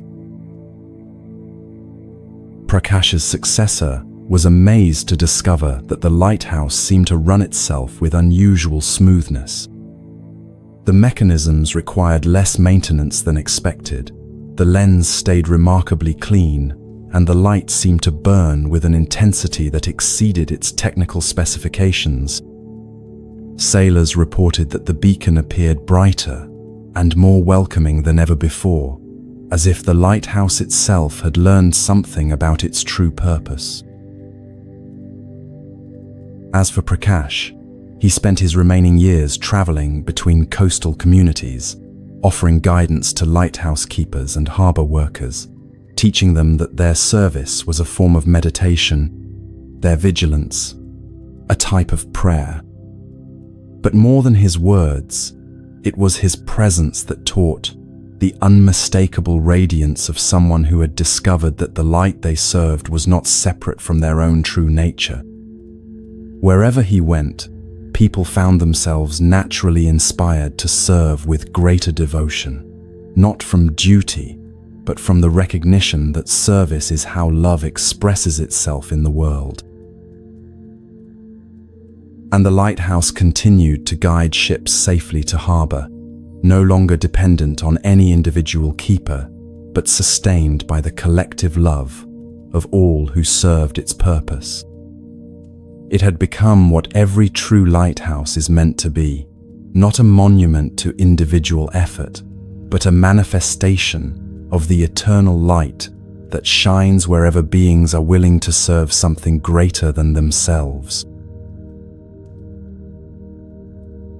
Here in the sacred chamber of deepest rest, As Prakash's final recognition completes the circle of teachings you have received tonight, feel how his discovery mirrors your own journey through these stories.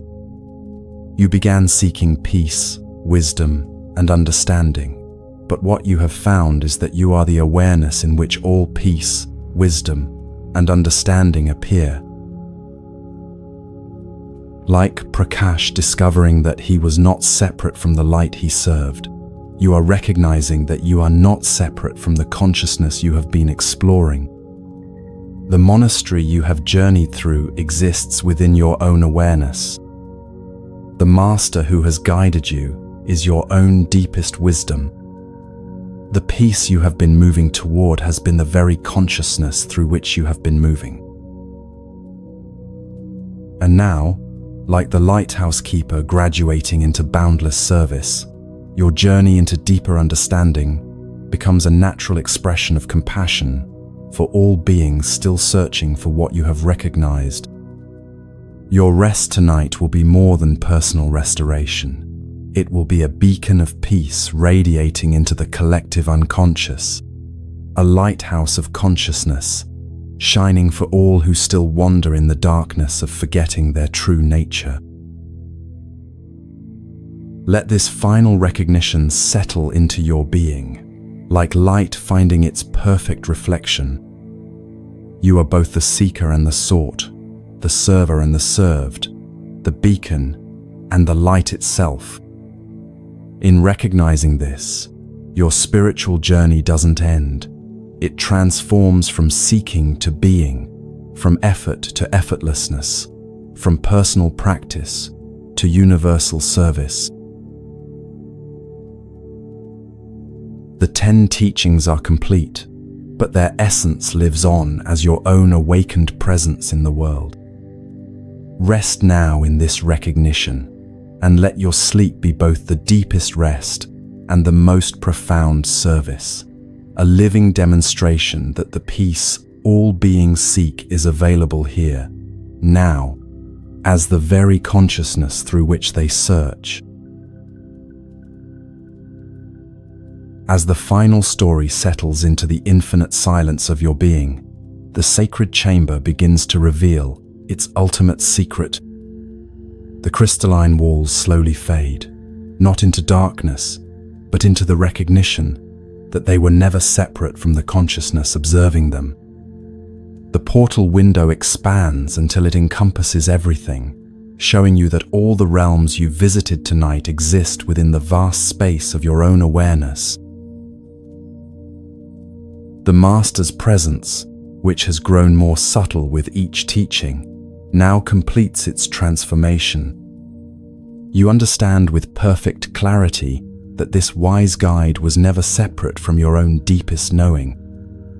Every word of wisdom, every gentle guidance, every moment of profound teaching has been your own consciousness speaking to itself, remembering what it has always known. The monastery itself begins to dissolve, like morning mist touched by dawn. The halls you walked, the gardens you explored, the chambers where you received these transformative teachings, all of it resolves back into the awareness that dreamed it into being.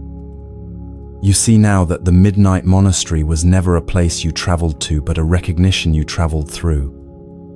It exists eternally within you, accessible whenever you rest in the silence of your own true nature.